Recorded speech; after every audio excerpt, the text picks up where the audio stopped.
you are the president of TPUSA Vector. Yep. Can you kind of explain what Turning Point USA is?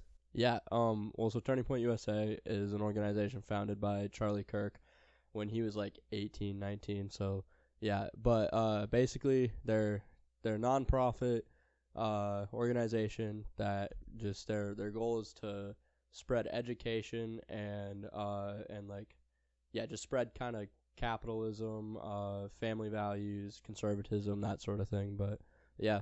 And you're the president of Vector. So can you also explain what is Vector to people don't know, and how is there multiple presidents for Turning Point USA, and how does that work? Because I know there's different colleges that have different like groups and whatnot. Yeah. Well, so Vector is a college here in Wenatchee. It's founded like 5 years ago through Grace City Church. Great college. If you don't know where to go, I highly suggest it. It's awesome. Been life-changing for me. But and then so basically the way that it works is there's just a ton of different Turning Point chapters at different colleges. They have high school ones as well too. But and so the way that it works is I'm the president of Vector's Turning Point chapter. So I run that. Any event that we do, I'm the one behind that. I'm the one. I have a team of people who help me out with it, and they're awesome. Like, couldn't do the rally yesterday without them. But and so basically any event we do, I plan that. I get the stuff going on that. We have meetings like once a month of just coming up with ideas and then just talking about different things.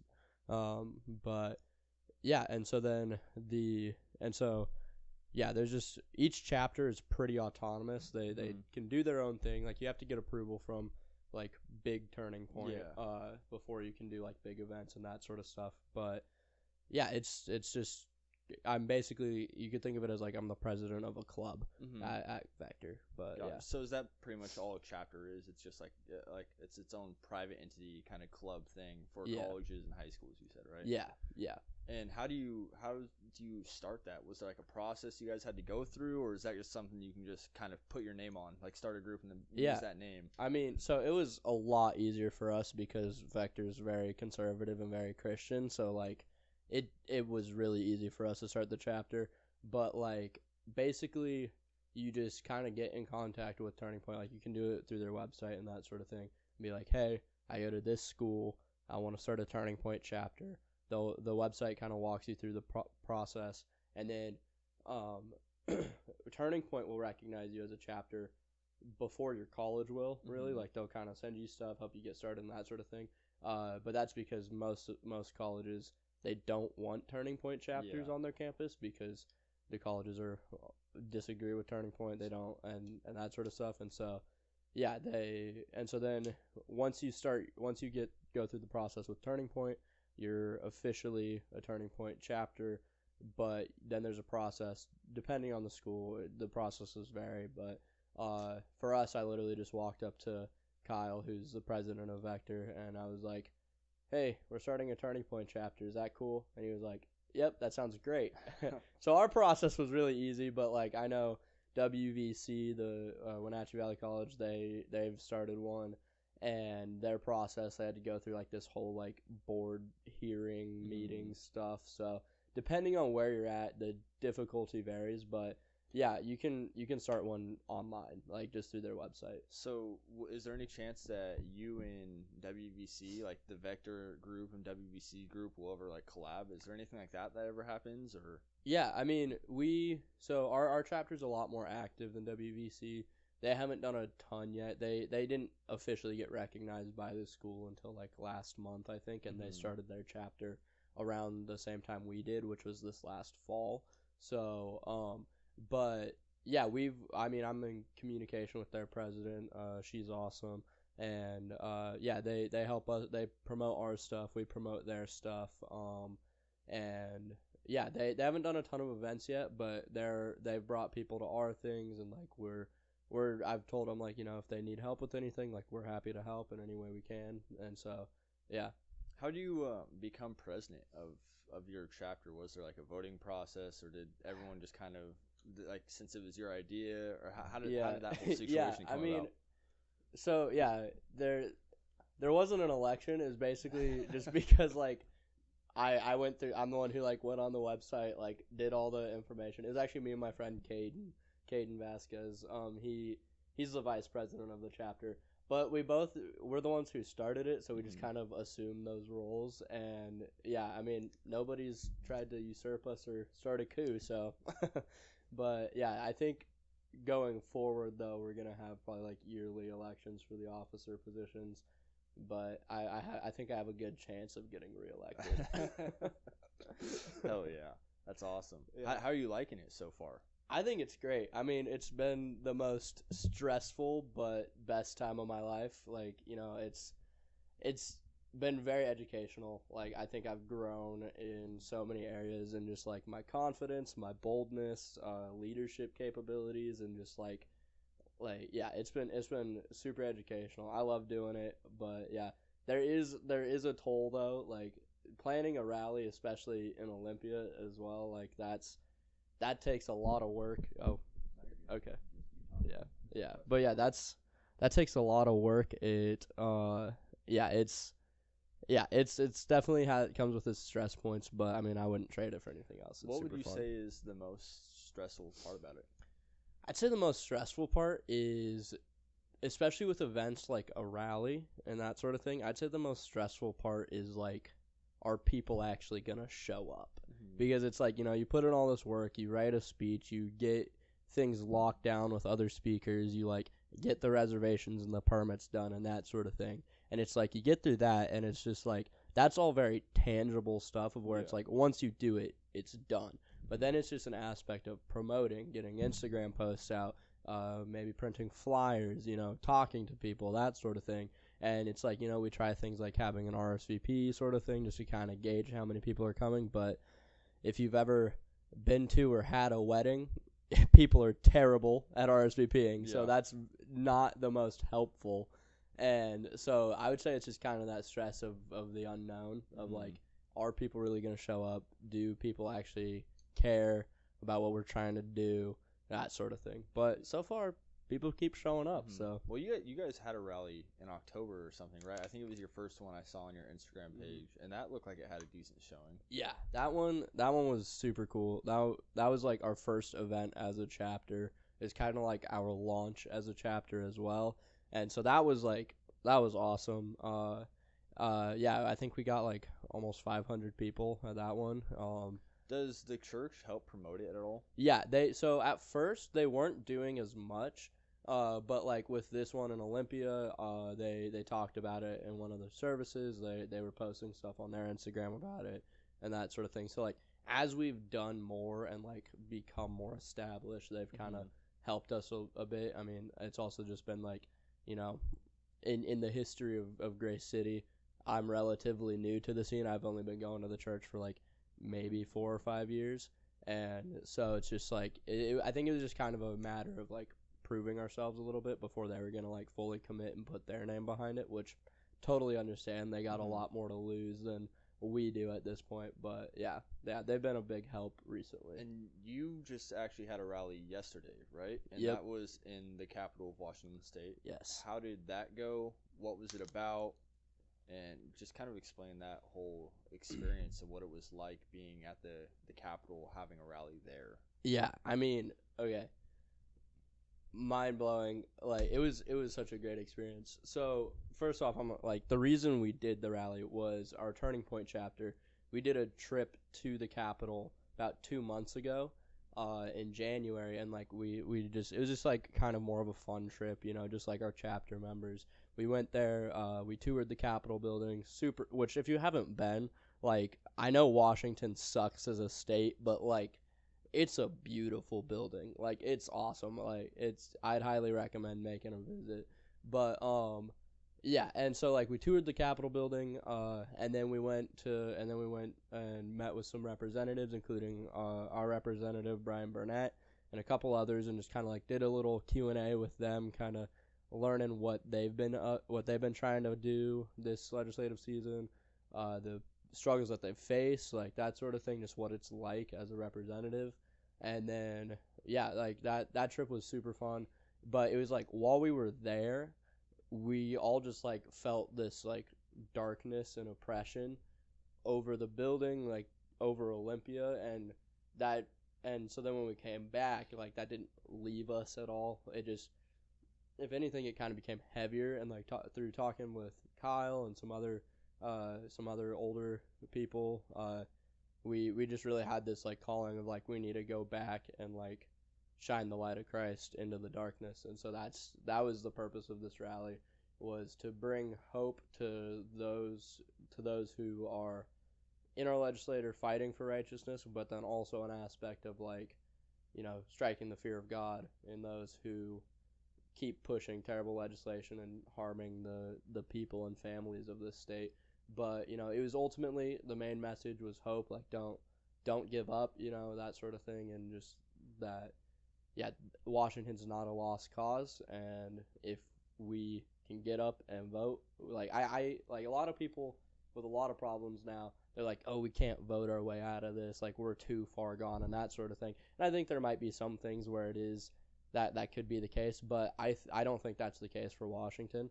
I think that it's just, just from talking to our representatives over there, like if we just got a few more seats on the right side, then like major changes could happen. A lot of the terrible stuff that's been passing wouldn't get passed, and there might even be a chance for some good legislation to get through too.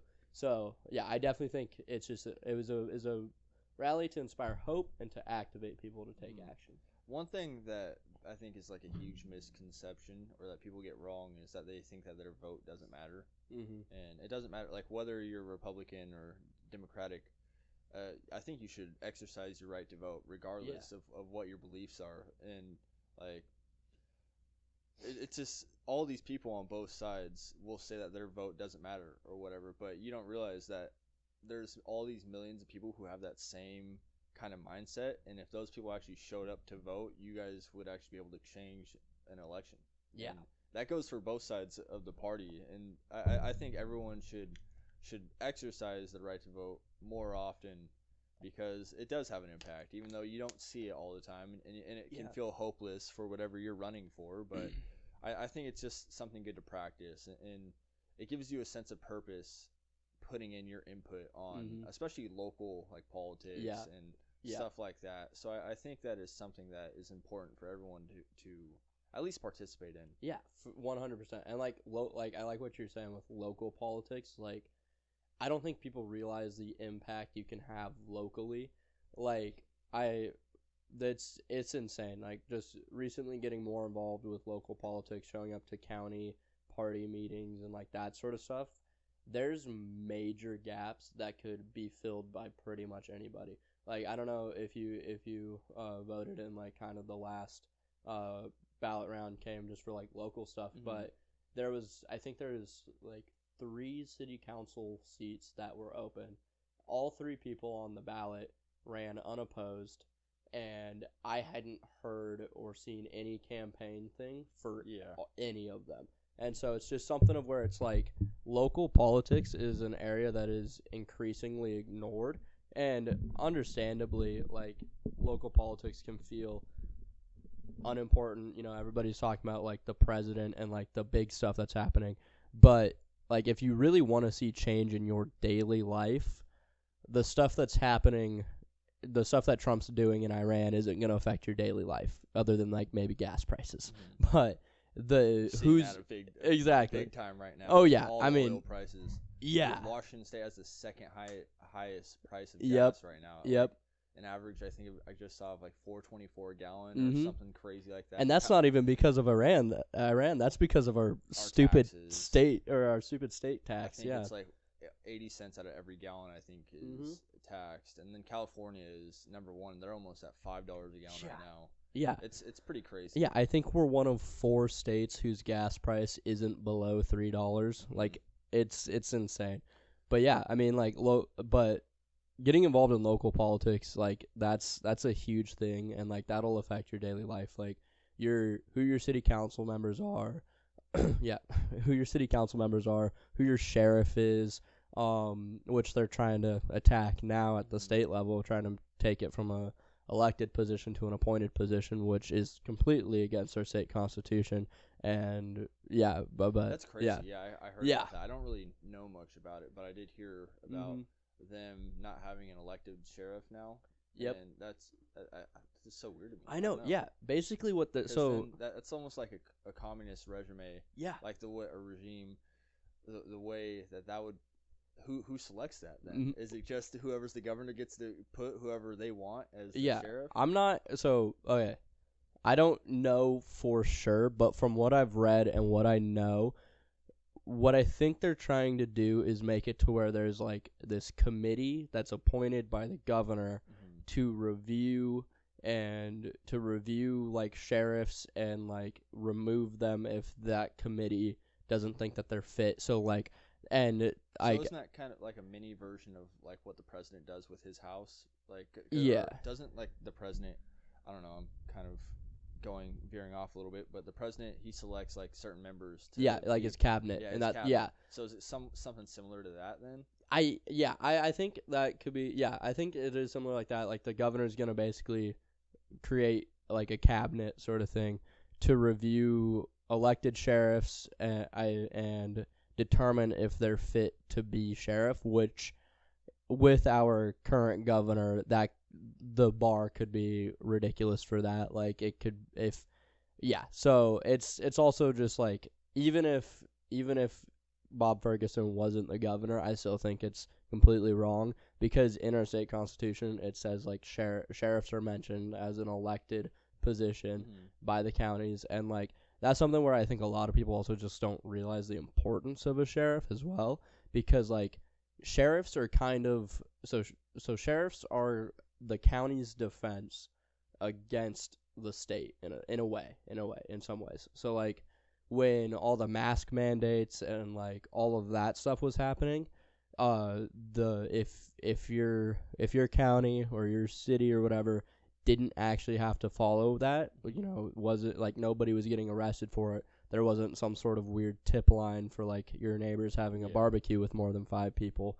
That was because of your sheriff. Your sheriff stood up to the state and said, "Hey, that's not an actual law. We're not going to enforce it." And like I know when Brian Burnett was sheriff, he did a lot of that sort of thing. And so it's like the sheriffs are a line of defense from tyranny, which in a state like Washington, especially for these east side of the state counties where it's a lot more conservative, a lot more rural, like we really need that. We need good sheriffs to be that line of defense for us. And so the fact that they're trying to take it and make it more restricted on who can be a sheriff, make it more of an appointed position, that's just completely unconstitutional and just gonna be terrible for the counties. Isn't sheriff just like a normal job too? Like, so obviously there's the elected sheriff, but then there's like actual patrolmen or sheriffs too, right? Yeah. So those guys, I mean, I don't know exactly how it all works, but like terminology. Yeah. But like their state patrol, your policemen, your I thought your sheriff. I don't know. Yeah. I don't know, man. Yeah, so the sheriff, there's the sheriff, and then there's sheriff deputies. So, like, the sheriff deputies, they're the ones that, like, you'll see just rolling around, like, in the sheriff cars and that sort of stuff. But, like, the sheriff is essentially in charge of all of the police within the county. So, like, any sort of major investigations, that sort of stuff, that'll be the sheriff's office. But, yeah, and then state patrol, that is... They're under the governor. That's kind of the governor's. They're under his jurisdiction. Yep. Yeah, and so like that's if you go to the Capitol, that sort of thing. The state patrol's all over the place there. But yeah, and then local police. That's just local police. But yeah, there's the sheriff, but then like he has a whole department of cops that work for the sheriff. So bringing it back to the rally you had yesterday. Yeah. What were like your main talking points there? Yeah, so we had multiple speakers. Jim Walsh spoke. He did great. He talked a lot more on like policy and that sort of stuff, what was happening. And then Keyton, he gave an absolutely amazing speak. I'm sure it'll be on the internet or clips of it is. I know King 5 had a clip of his speech on there. But yeah, he did an absolutely amazing job. He was talking about mostly like how the church needs to get more involved in politics and that sort of thing, which is overall theme for a lot of us speaking. Mine, I would say, was a lot more of calling out representatives who are not doing what they're supposed to, and then also calling out and calling up the people to restore the state, to get out there and vote for good people to be in our legislature and that sort of thing. But yeah, I mean, it was, there's lots of different topics covered. But yeah, definitely, the left is for sure gonna label it a Christian nationalist rally for sure. But I don't mind. What is your opinion on the recent thing that they're trying to pass about the state income tax for businesses making over $1 million a year? Yeah. I mean, I think it's one thing. It's also against our, well, okay. Everybody is saying like it's against our Constitution. I haven't actually looked into that, of like where in the Constitution and that sort of thing. To preface, sorry to cut you off. Yeah, no. I think one thing that Washington, I think in our government that we are lucky to have is that we don't have, as of right now, we don't have any state income tax, and we're, I think, one of only like 17 states. So that's like one of the good things of Washington. Yeah. Politically. Yeah. But they're trying to start by doing this. I think it's 9.9% on any revenue made over $1 million, and that's not just for businesses. That's for individuals. Individuals. As well. Yep. But continue. Sorry. Yeah. No. So like one thing is, it's like you said, we've never had an income tax a state income tax in Washington, which has been like a hallmark of Washington. Like that's been a bragging point for us, and it's just, so they're trying to take that away, and they're trying to advertise it as a millionaire's tax and all this sort of stuff. And it's like, oh no, it's only for people making over $1 million. And it's like, that's how it's gonna start. But with every other tax legislation, and not just like state, but you can look at federal taxes too, they always start it as, oh, it's gonna be a temporary thing, or oh no, it's just for this group of people. And then within 5 years it applies to everybody. Like you can look at what is it?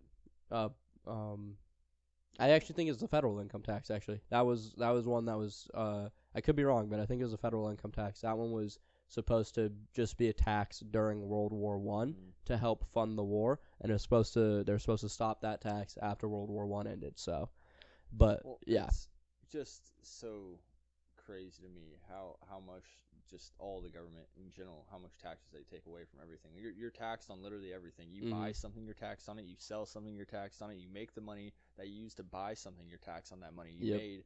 So it's like they're taxing you 100 different ways, and it's like we started riots back in like the 1800s over tea, like a 2% or 3% tax on tea, and now it's like 40% of your income is going to taxes right now.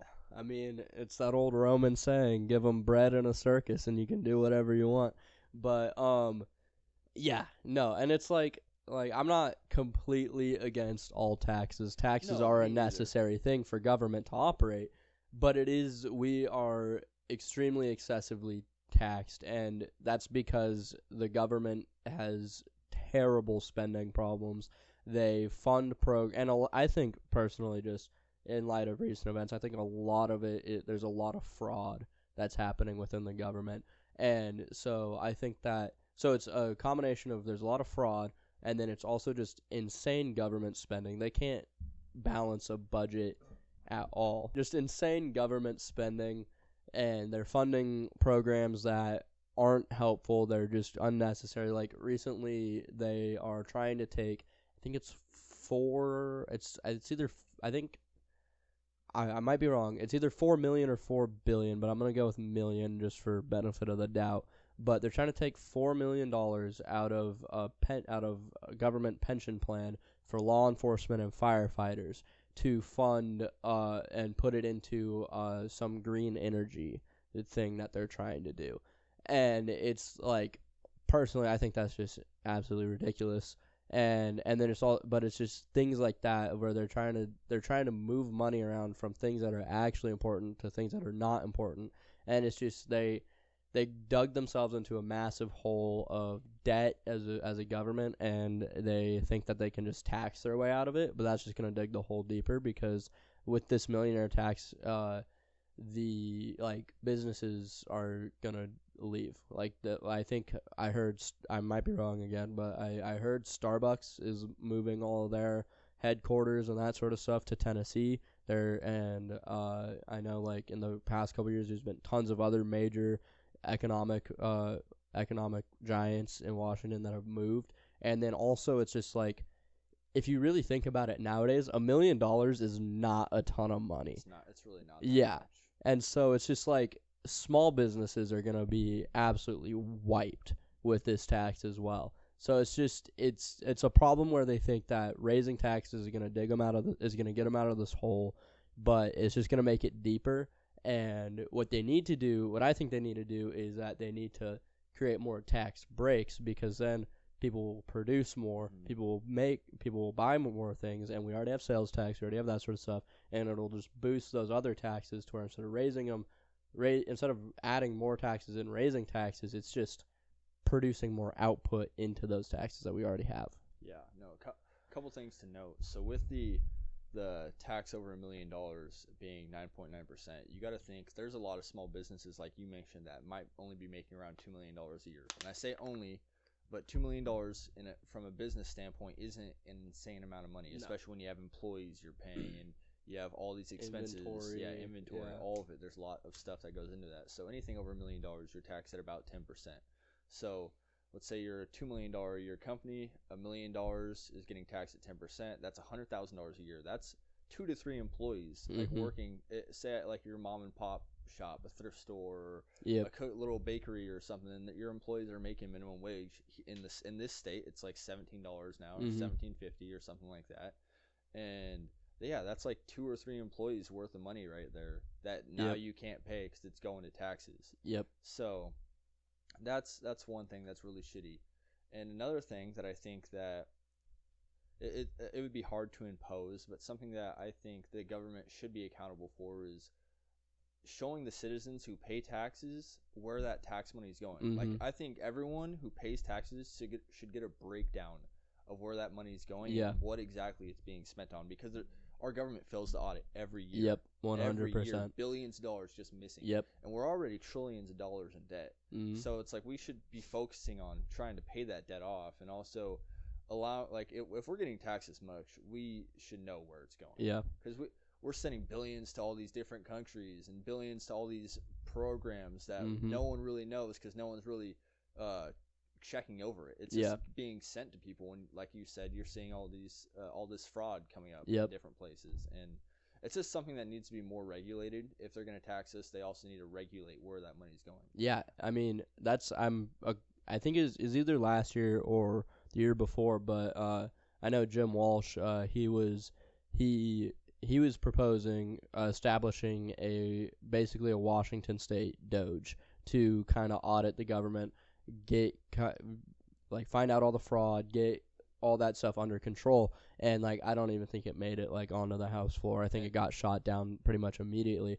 But like, I 100% agree, and like, they have tried to take steps, but it's just, we have this massive super majority of Democrats who are just doing whatever they want.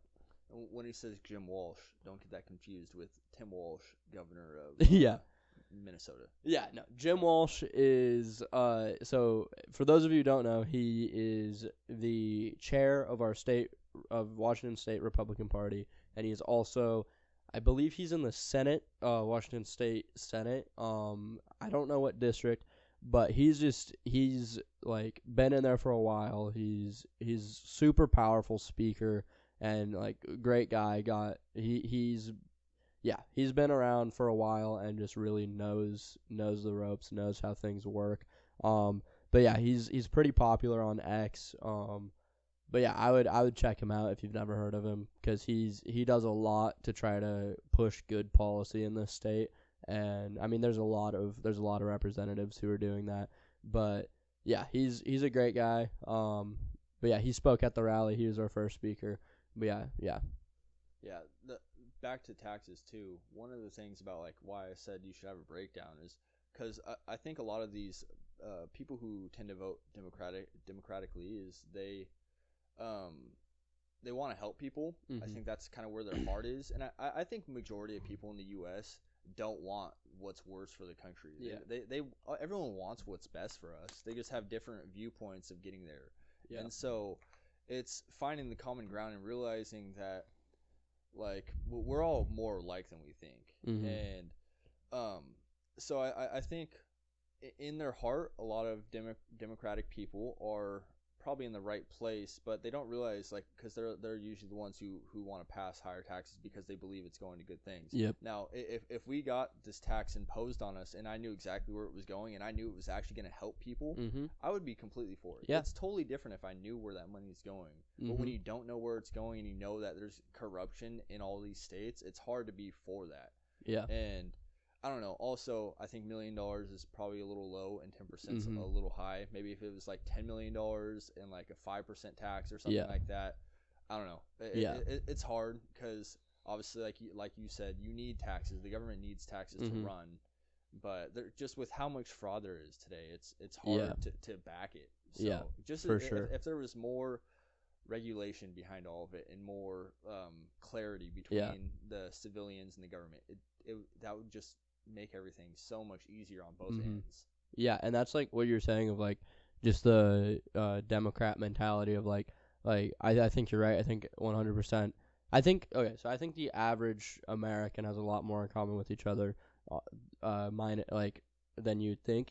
But and I think that's why the Democrat Party has taken such massive hits lately, is because they're going way too far to the left, to where anybody else who's a little bit more center, they're getting pushed to the right. Well, that's one thing I'll say too, is I don't even think I think the media, a lot of like all our modern day media, just positions us in a way to be against each other. Like they make people seem so far right. Like you've seen it firsthand with like the church and everything, how far right and extreme they make you guys look. And then same with leftists and liberals. The media on our side makes them look at like they're all crazy, and that's not like the reality. Is you got like 1% on each side who's completely crazy, just has crazy morals and crazy beliefs. But like we're so much closer, like you said, than most people realize. But it's just all the media outlets are pushing us against each other. When like it's like the classic saying, "United we stand, divided we fall." Yeah, which comes from the Bible, by the way. And you look at that, and it's like, dude, we just, as a country, we're just so divided. And it's so sad to see, because you look back like 65 plus years ago, pretty like World War II, when everyone came together, and it's unfortunate because it was a war and a very terrible time, but everyone was together. And right after that war, it was the baby boom. Everyone started families, and the economy was popping, and everything was good at that time. And houses were affordable, and there's just so much good stuff when everyone works together, and politicians aren't tearing each other down or attacking each other. It's like we have disagreements, but we still want what's best for America. Yeah, and I think, like, honestly, a lot of that comes from a moral unity. So like back in that time, like if you could ask a simple moral question, and Democrats and Republicans would probably agree. But now we're in a time where things like abortion, transgenderism, like all this stuff is super divisive, and it's like you break it down, and it's like, should you break it down to the simple moral question of, should a 9-year-old be able to make life-altering decisions and get a surgery that is going to make it to where they will never be able to reproduce properly? That is a simple question, and the answer is no. A 9-year-old should not be able to make that decision. And it's just we've strayed so far from a moral unity that it's made it to where we can't agree on these sort of things. And I think that's really what's led to the division, is just this moral division. And I really think that's something of where it I think that's why we need to bring Christianity back into the public square. Like, I think the church needs to wake up and needs to get more involved. And like, I know there's going to be a bunch of people who are like, oh, separation of church and state, and that sort of thing. And I think there is a place for that. I'm not saying the church needs, or I'm not saying the state should recognize one church as the church. That's what we're getting away from when the settlers got here from England is they were a bunch of different Protestant denominations, and they were being oppressed by the Church of England and the Catholic Church, and we don't want that to happen.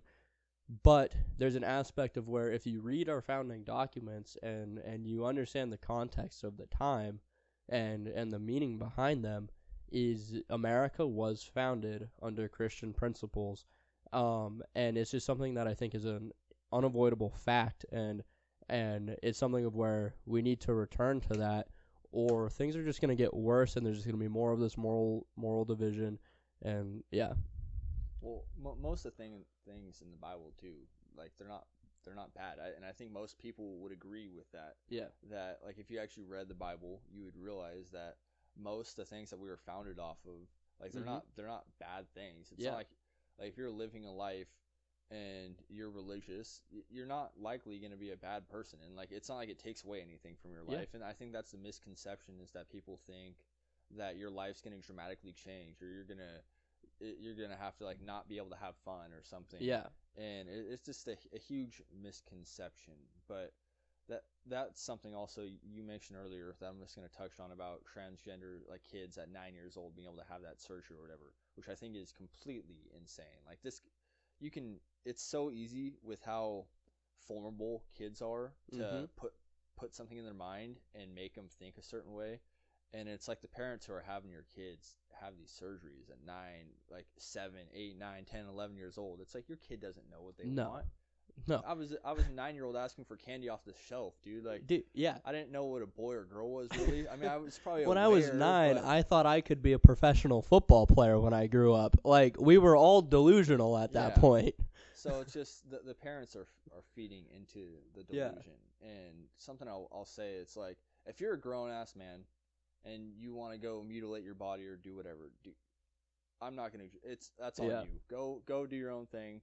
I don't necessarily agree with it, but don't plant it in the kids' heads. Like the kids are innocent beings, and they don't know any better. So if something like that's planted in their mind, like I just saw a video earlier today about this I think it was 2 lesbian parents, and they adopted this girl, and actually it was a boy, and then at like 8 years old or 9 years old, they had it get surgery and turned her into a girl. And the girl, like, they were getting interviewed or whatever, and the girl was like questioning her mom. She's like, "Mom, like, would you still love me if I actually like wanted to be a boy?" And it's just like so sad. This actually was a boy, and the parents changed him into a girl. Completely mutilated their body so they can never be reproductive again. And it's like the kid's 10 years old and already thinking about that. Like it's like, dude, a child shouldn't have to worry about their gender. Like what have we gone to as a nation? Like 10-year-olds should be able to go play sports and not have a worry in the world. Exactly. If a 10-year-old, if you don't think a 10-year-old is responsible enough to make good decisions behind the steering wheel of a vehicle, why do you think that they should be able to make the decision to like chop off their breasts or their genitals? Like that's just, it's insane. And it's just, I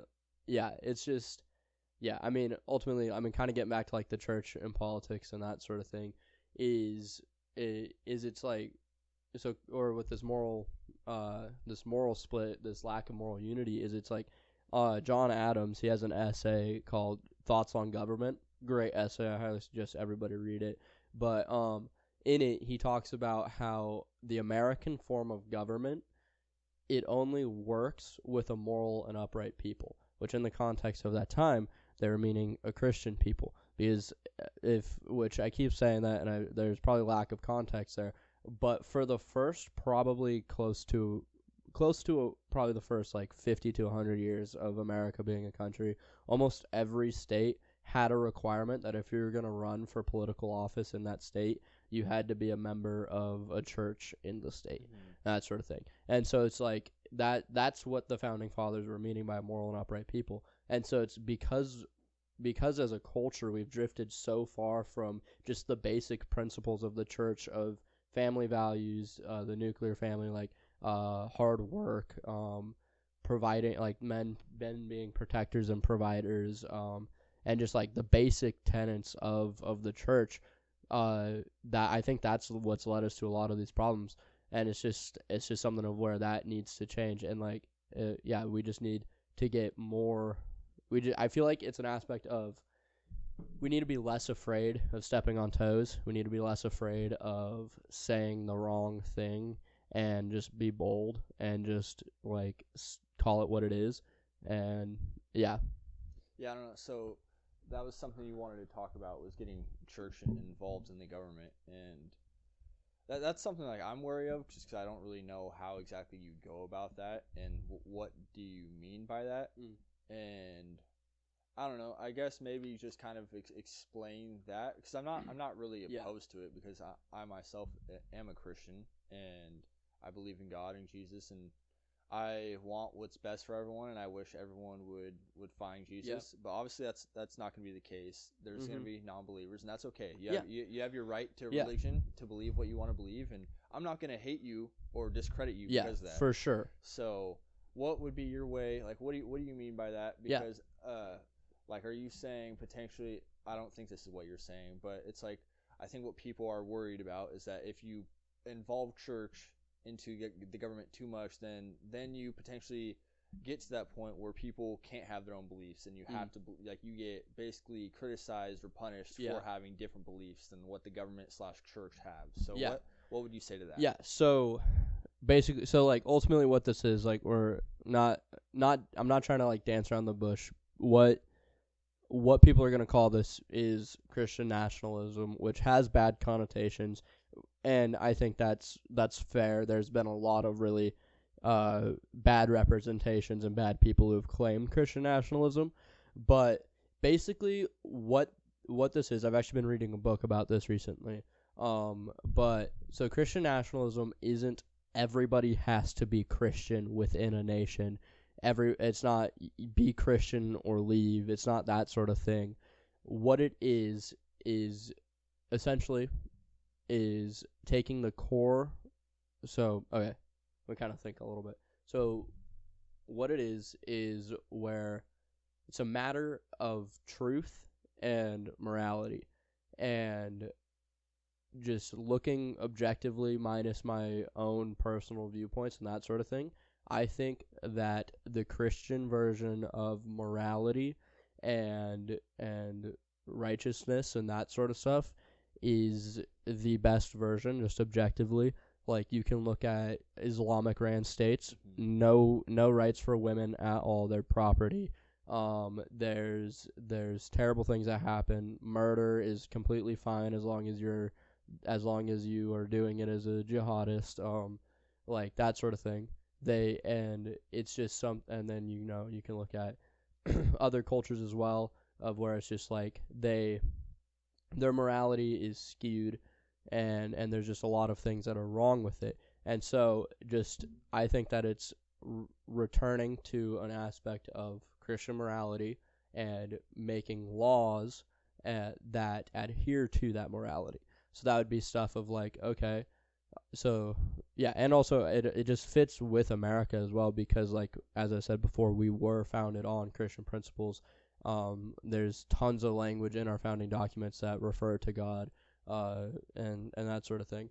But it's just like, it's not everybody has to be Christian, but it's that the government has to choose a moral basis to make laws off of. Otherwise, it's just going to be chaos and contradictory and not good. And so basically what I'm advocating for is the moral standard to be a Christian moral standard.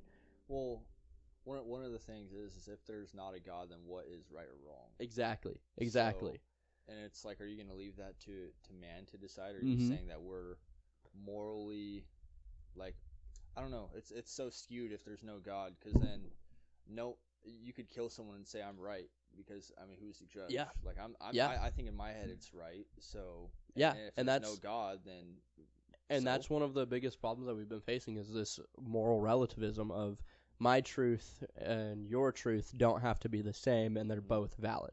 That's not how that works. There is a truth. Objectivity is real. 2 + 2 = 4, and it's not racist. And yeah, and it's just like we need to return to an objectivity.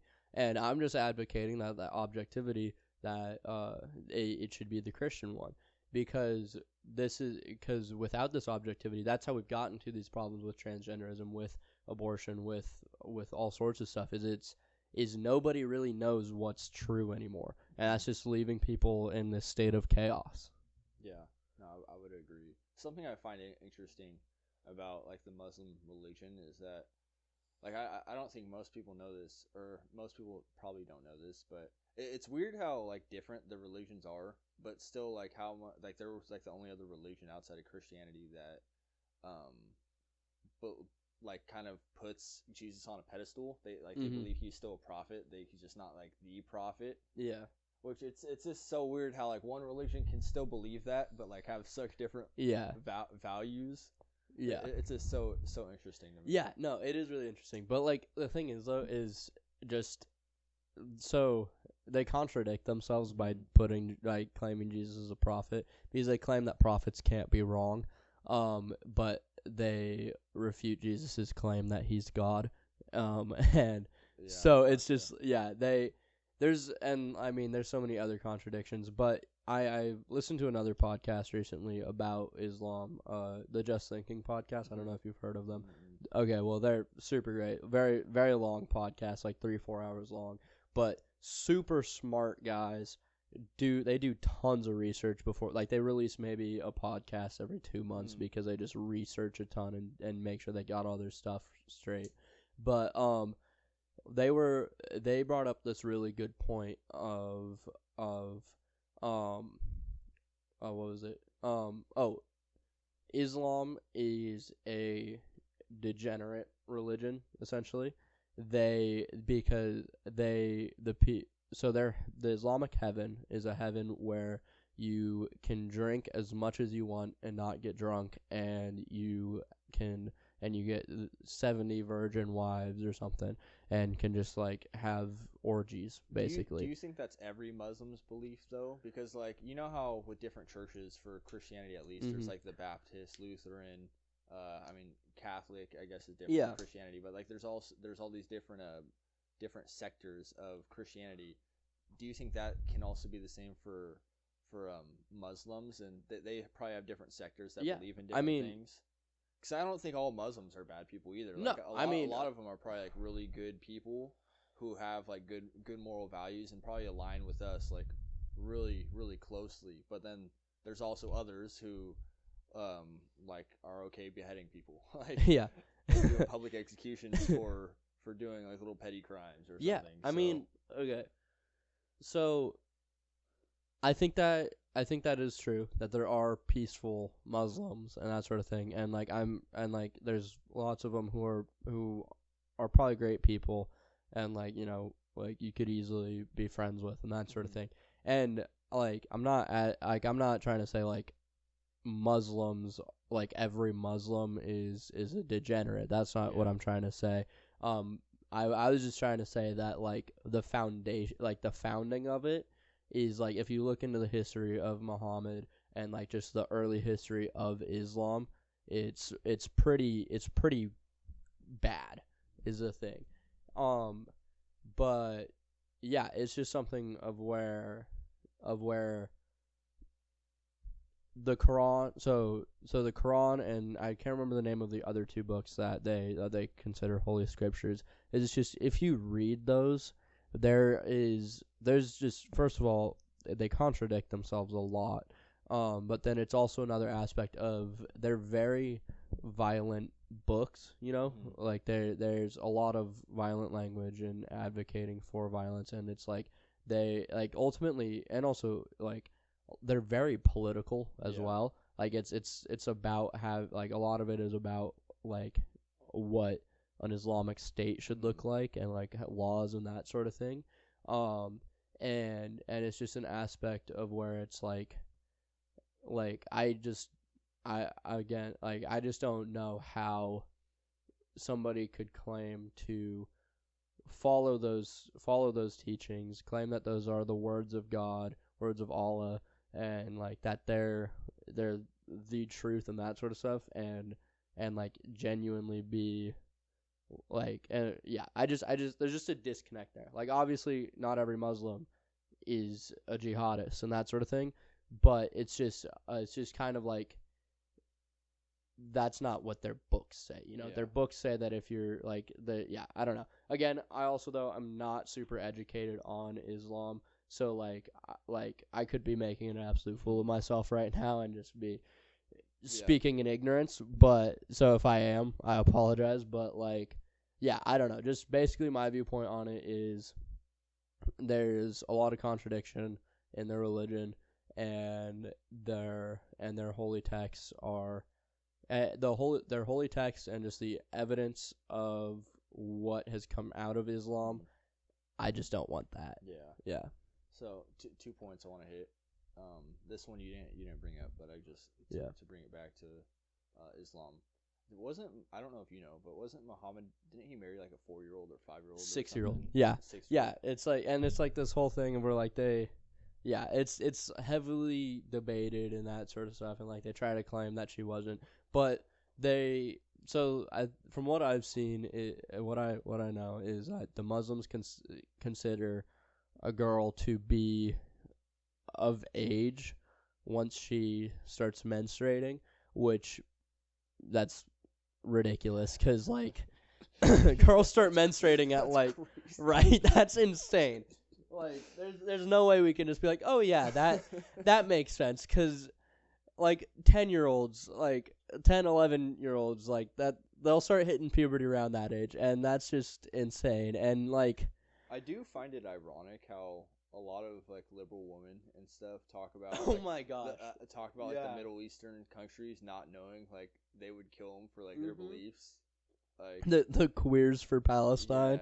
Oh my gosh, it's just so ironic about like how really can you have that belief if like knowing that those people would kill you in a heartbeat. It's just and you know what's funny is Zoran Mamdani, who is a Muslim and like advocates for Sharia law, was voted in by like mostly women.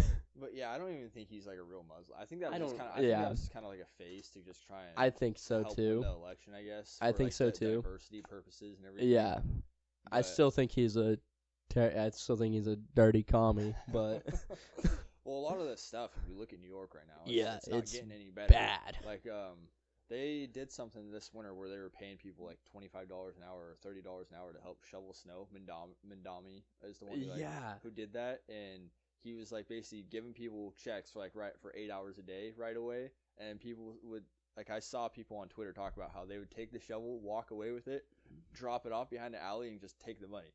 So it's like, in theory, a lot of people always say this. In theory, like, communism works and it's great, but it's like, why hasn't it ever worked before then, like successfully? I mean, I think that it's because communism is a utopian ideal. It only works if everybody is perfect, essentially, and the government is perfect. And that's just not going to be the case. Like, it's an idealistic form of government, and it's like, I wish communism could work on Earth. Like, that would be great, but I also think that there's an aspect of where I mean, it's not gonna work here. It's just it's too hard, because then there's no incentives for anything. Yeah, like no one's gonna want to do any hard work if everyone gets paid the same amount. And everybody shouldn't get paid the same amount. That's just not fair. Like a school janitor should not be getting paid the same as a neurosurgeon. Like that's just exactly. Yeah, I agree with you there. Another point I wanted to hit, because you had mentioned it earlier about how you said the Muslim religion is very violent and everything. Do you think that couldn't people say the same about Christianity, and especially at the beginning of the Bible, there's some dark times, and a lot of violent stuff did happen in that. So what would you say to people who call Christianity a violent religion because of that? People who read the Old Testament, Old Testament, and like you could even talk about the Crusades and that sort of thing. To that, I would say, so what I'm talking about with violence is war isn't inherently bad. War can be good. and that sort of thing. And that's what you see happening in like the Old Testament with like Joshua and like taking out the Canaanites and that sort of stuff. And then it's also another aspect of where it's like, if you look into what those cities, what those countries were doing as well, is like it wasn't just, oh, let's take their land. It was, these are evil people doing evil things. And it was just really God's hand of justice working through the Israelites and that sort of thing. And that's kind of what it comes down to, is it's like the violence that Islam has caused isn't ever really justified. It's purely offensive, and it's really a lot more of just like pillaging and that sort of thing. Like, okay. Well, actually, okay. But then it's like, yeah, as a Muslim, like if that's what you believe, then you're gonna think it's justified. Yeah, I know. So, okay, yeah, and that's and as a Christian, for sure, people can say the same thing to you, because if you're like, yeah, well, your killing is justified because you're exactly, Christian, and that's what your Bible says. Yeah, I know, and it is come down to a little bit of, I feel like it comes back to like kind of that original thing that we're talking about with like objective morality and that sort of stuff. Is it's just like a who says sort of thing, where does your authority, where does your justification come from? But yeah, honestly, like I was being like this, all the talking about Islam, like I really don't know a ton about it. Like I know very base level stuff, and so like getting super deep into it, I don't think that I'm the person to like give solid opinions about it. Just because like I'm just gonna like I just know what I see kind of throughout history and just like in kind of news and that sort of stuff, which most news you can't even really trust anymore. That's what I was gonna say, but also like, it's tough because like then you like also think about it and you're like, well, I could be being like, what is real and what's fake? Like, all this stuff that's shown about me to like about a certain religion, it's like, how do I know this is what's real? Just like, I mean, obviously, like there's a lot of stuff that you just know based off like the history and everything. Yeah, for but sure. Then it's still just so important to question everything. Yeah. Because it's like, well, who made this and what are their beliefs? Yeah. Like who filmed this or who wrote this and why was it written that way? Yeah. And it's just good to question everything. Because then, like, the more you question, the closer you'll get to the truth. So. For sure. I think it's really important to question. Yeah, I definitely think like with some time and preparation and research, I could come up with some like some solid opinions on Islam and that sort of stuff. But like I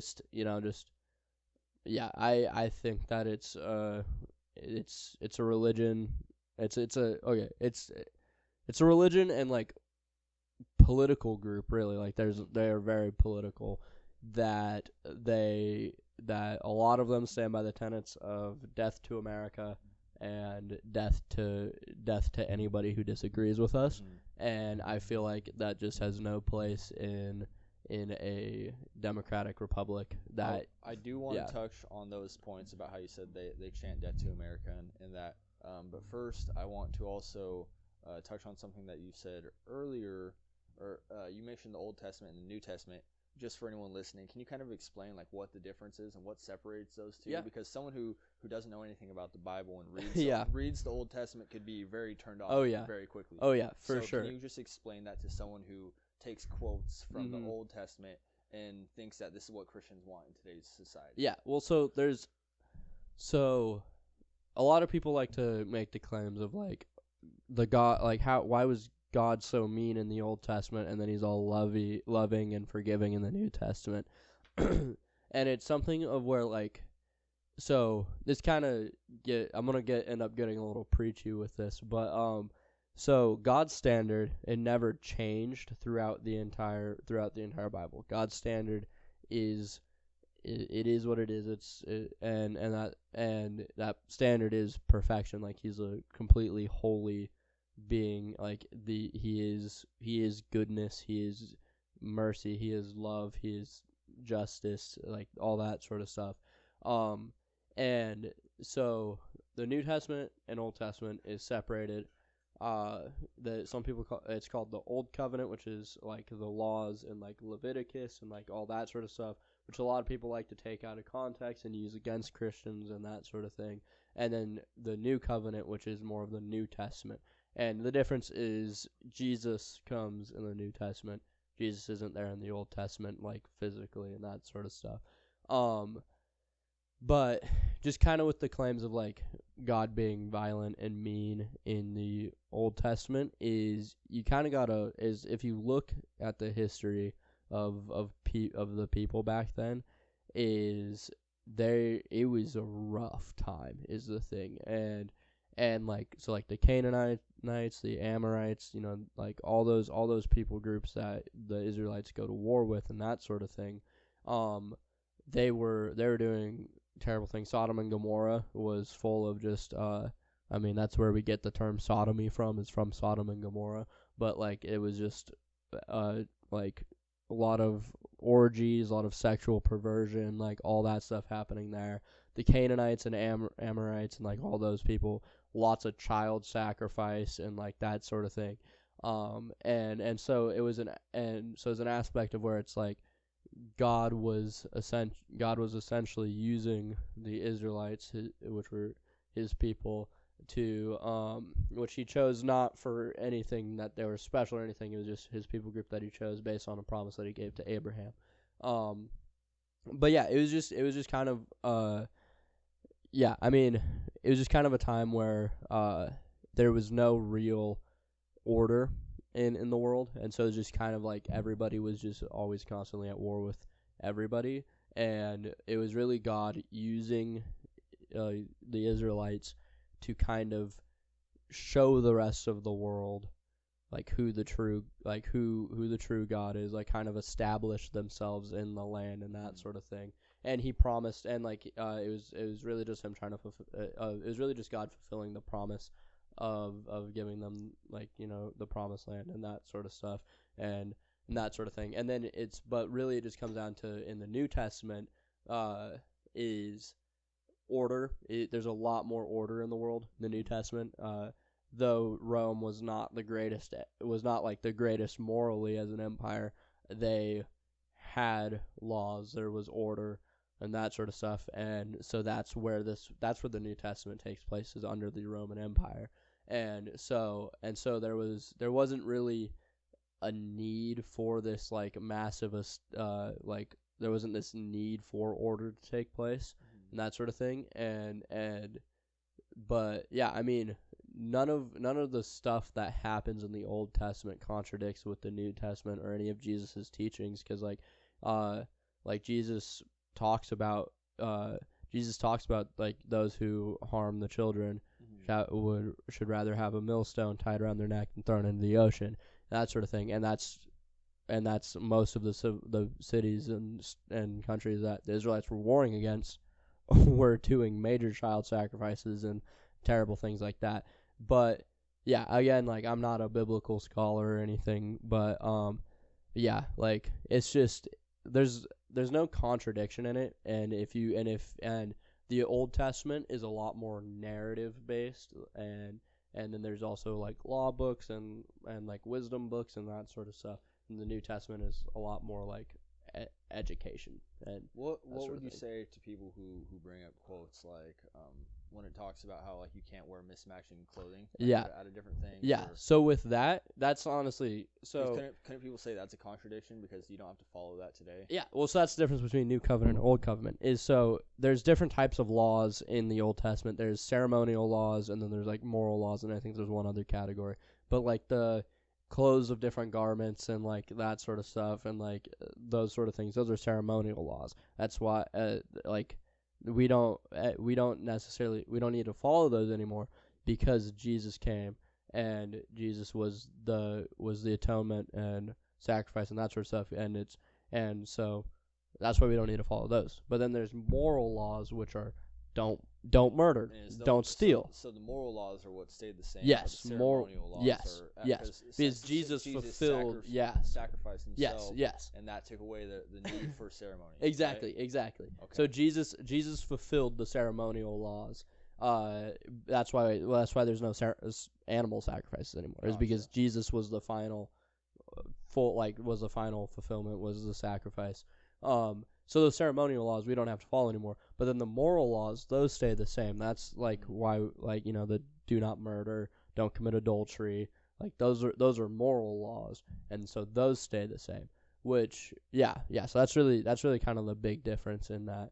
And that's why like those people who try to use like the garment one and that sort of stuff is where it's if you know the difference, it's really easy to be like, well, actually, yeah. Just to hit on Vector real quick, what exactly are you guys talking about right now? I guess. Yeah. Like, is that like a 4-year program or a 1-year program? So because I think a couple years ago it was just a 1-year thing. Yeah, right? yeah. So they've been rapidly expanding, but so started out as a 1-year kind of gap year program, and then they went to 2 years. I'm in my 2nd year now. But they are planning on making like 4-year actual like university. Mm-hmm. Not gonna have a ton of majors, but focusing on like 5 main things of like ministry, theology. That ministry, theology stuff, education, so like teaching, politics, business, and then they're gonna try to incorporate some trades in there as well. But right now we just finished our 2nd term, our winter term. They do kind of like a trimester format, but we just finished our 2nd term, which it was honestly a great term. We one of our classes we were reading Jonathan Edwards' Religious Affections, which that book can wreck you. It's a tough read, but it's really good.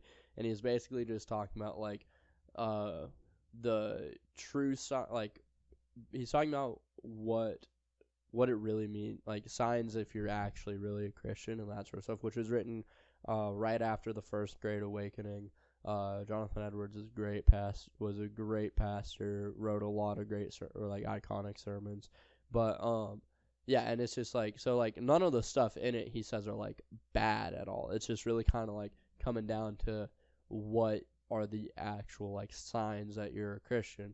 And it's really just if it can be replicated by either you or Satan, then that's not a true sign. And it doesn't mean it's bad, but it just means that's not definitive.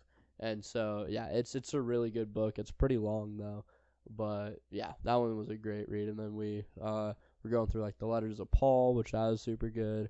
And yeah, we've done a lot. I don't really remember all of the stuff we've read. Do you but have a favorite book or a book you'd recommend the audience to read?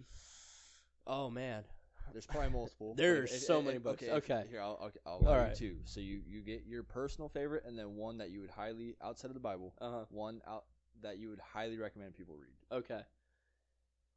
Well, I would say my personal favorite between both years has probably been Mere Christianity by C.S. Lewis. It's a super easy read. C.S. Lewis writes in a way that is just easy to understand. But it's just like, it really just kind of goes, it's really an apologetic book. It really just goes over like why Christianity is, like why he thinks Christianity is true and that sort of thing. But that's like probably my personal favorite.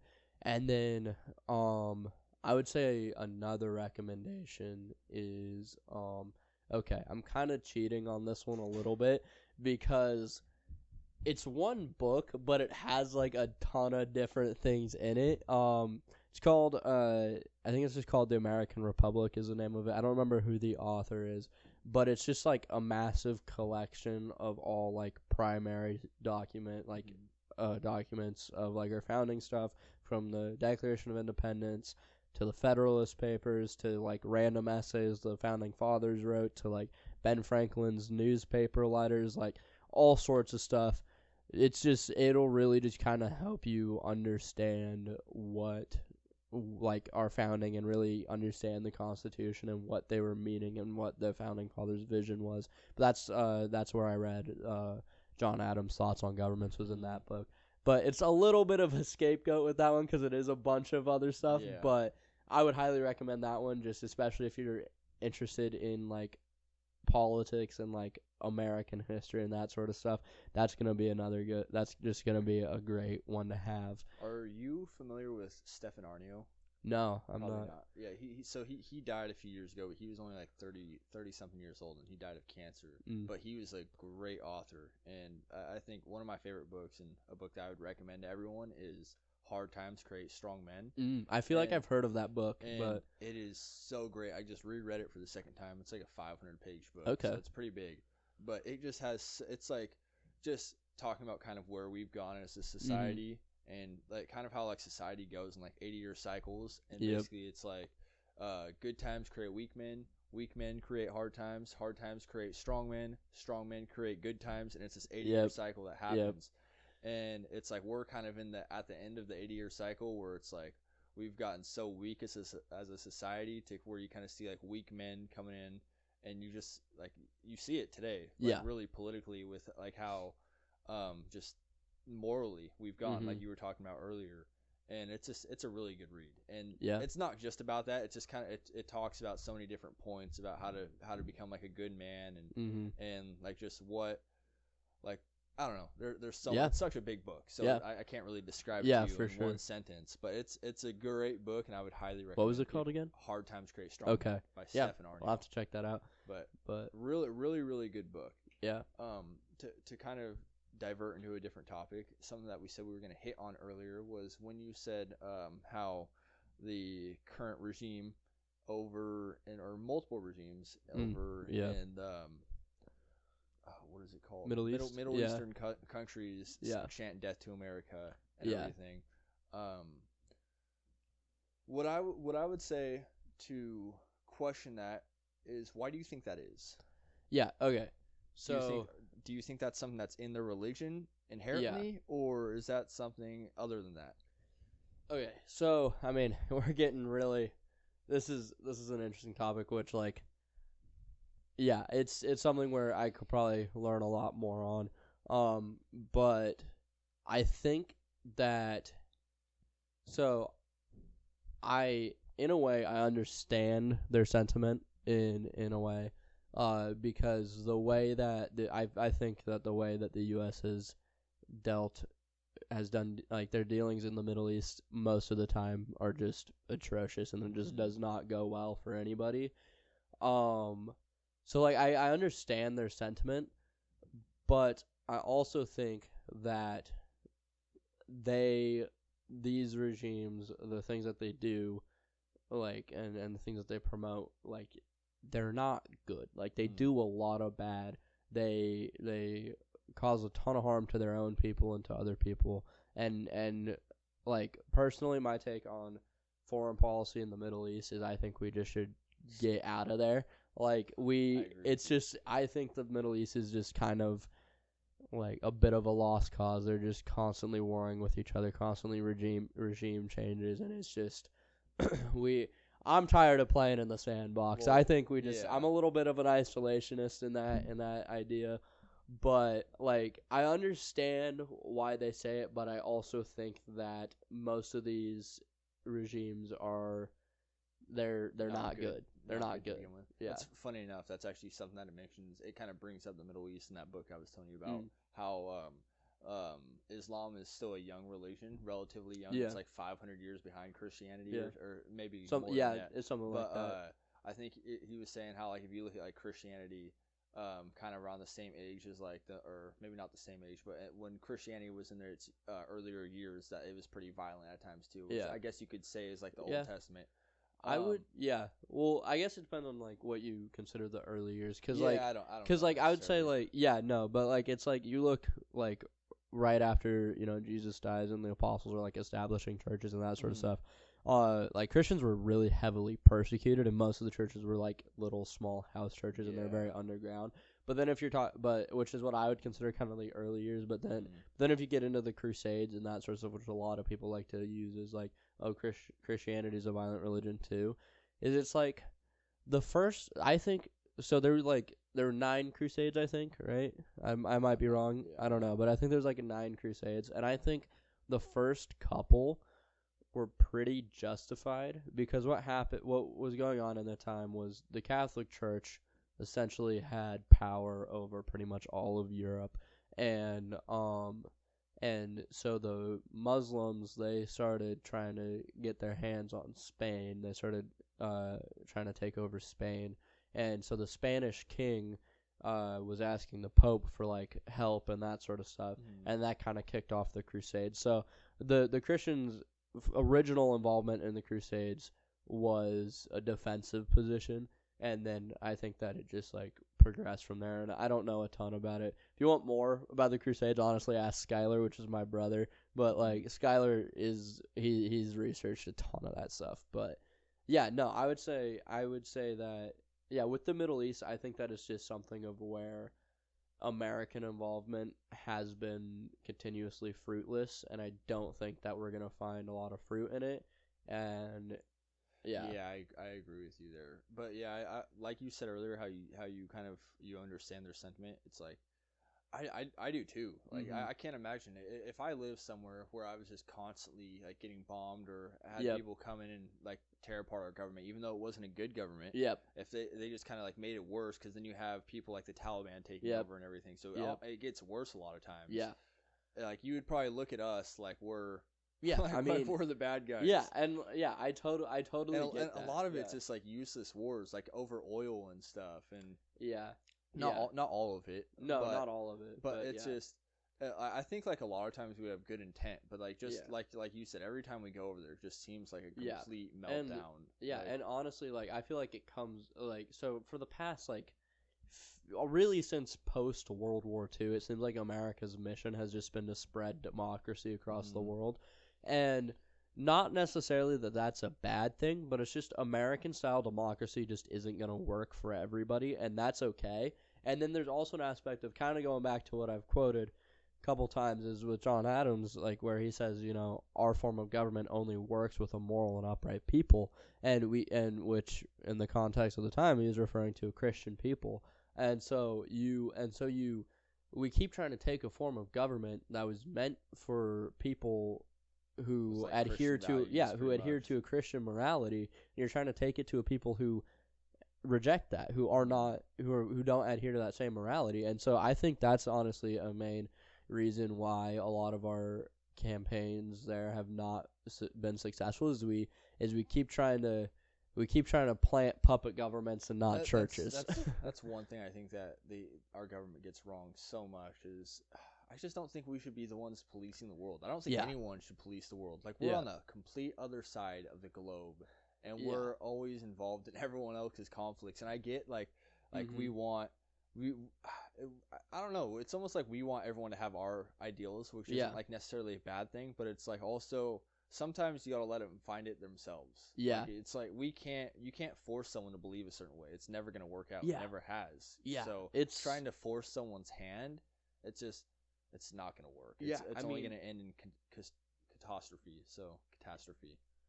It's just like I mean, I think that we just have too many problems at home to really be trying to meddle in everybody else's business. It's like we have so much exactly. Stuff like going on. Let's it's kind of the Bible verse of the worry about the log in your eye before the splinter in your brother's. But it's just like I mean, there's also lots of political influences and that sort of stuff that keep us in these foreign wars and that sort of stuff. But it's like this righteousness that we try to like help everyone else but ourselves almost. Like there's so many like homeless people and so many like just all like the drug problem in America right now and all this terrible stuff that I feel like the government has the means to fix it. It's just we divert so much of our power and our politics, all our attention gets focused on all these other territories that aren't even ours. But it's like we have so many allies that we try to like help and everything, and I think it's almost to our downfall. I feel like it's honestly it's like a globalized version of kind of like this toxic empathy sort of thing of where it's like helping everybody else at your own expense and that sort of thing. And I think that's just been that's just not been helpful to us internationally, and then also just like within our own policies and that sort of stuff. It's like and it probably sounds like this podcast is bashing on a lot of like liberals and stuff, but this is like a wide majority thing. Like this is like a Republican and Democratic thing where like both parties have both had their fair share of violence in the Middle East. It's really unfortunate because there's just so many people that end up dying. Like the Iraq War was a complete freaking So, and then we get and then like 9/11 and all that sort of stuff. I mean, which, man, now we're getting to things that could get me in trouble talking about. I have very. I don't know how much you want to get onto like theories and stuff. We'll probably stay away from that. Right now. I love conspiracy theories. I got lots of those. I'm trying to keep this topic to where people like don't want to run away. And, because the crappy part about conspiracy theories is like as soon as you bring one up, they'll discredit everything else you say. I know. They're like, oh, this guy believes in that. Yeah, never. Honestly, okay. Okay, this is probably the last thing on conspiracy theories. I feel like it is a crazier take to just believe the government's batting 1,000 and telling the truth on everything than to believe that, you know what, maybe JFK's assassination was a little more than just a crazy guy. Yeah, you're telling me the person who assassinated him died right after? Right? Maybe 9/11 was a little bit more complicated than some plane hijackers from Saudi Arabia. Tower 7 just mysteriously falls that day too. I'm just saying. With a whole bunch of government documents in it. Like, oh, the Pentagon's getting audited and suddenly that part gets hit with a plane? What? Yeah, no. I think people should be wary to trust their government. It's like even though like I think America is the best place on earth. Every government has corrupt people. And our government now is so corrupt, people don't even realize like all the stuff that's going on because it's these lifelong politicians are just go in there and they seek power, and I think that's like a really a human thing. Like, it's people crave power, and it's like unfortunate. And I think that's like goes again to like your moral value, where it's like these people who don't have these morals, like they want power, they want total control, and I think you see that in a lot of like politicians, unfortunately. And it's something where it's like why? Well, it's something where it's like having power isn't inherently bad, but it's where does your power come from, and where's kind of like. Like where's your power coming from? Because it's something of where it's like kind of that authority aspect is it's like somebody, you got to be under authority to have authority. You got to have something that you're basing you got to have a foundation, really. And it's just like if your foundation is just I want power, then you're going to get corrupted super quickly. You're going to do terrible things. But if your foundation is something is like Christianity, that sort of thing, then you're under, first of all, you're under authority, you're under the authority of the Bible, and so then it's something of where it's like you have guardrails. You're not gonna go and do something super crazy because you're staying within these guardrails. And I'm not saying every politician who says that they're Christian. Well, that's what I was going to say. It's like there's a lot of people that use that as a mask. For sure, 100%. And that's something that, they're going to have to take up with their pastor and God someday, but there's got to be an aspect where somebody who's going to do well in a position of authority has to be under some sort of authority, and it's really getting down to where is that authority coming from? Where is their foundation? Yeah. While we're on the topic of politics, what are your current thoughts with the current with Trump and the current government? I mean, I voted for him. 2024, I voted for him. Couldn't vote in 2016. I was only maybe 13 or something. No, actually, wait, no. 2016, I was 6'4", 10 years ago. Yeah, I would have been 8. I would have been 9. Yeah, I was 9 when Trump ran for the first time. That's really weird. No, wait. Yeah, it was 10 years ago. So yeah, I would have been I guess I would have been 10 probably because I was 5th grade or something. That's completely off topic and not important. But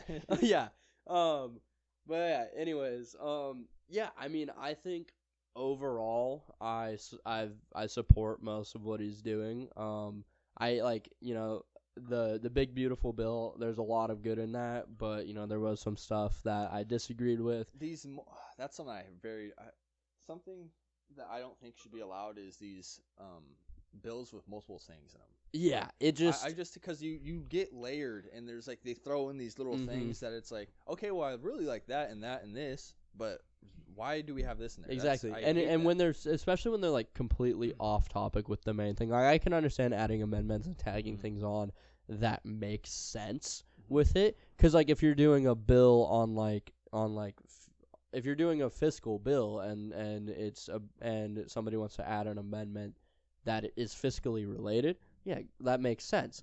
But it's just like, there's a lot. The big beautiful bill just had so much in it that it was just there's some stuff that snuck in. Like I didn't really agree with with like all the land the government was trying to sell, especially with a lot of it being national parks and that sort of thing. That was something where I was like, hold on a second, that's not great. But yeah, I mean, I'd say overall, again, like I don't know every policy Trump's been trying to push, but I think that he's done a lot of good.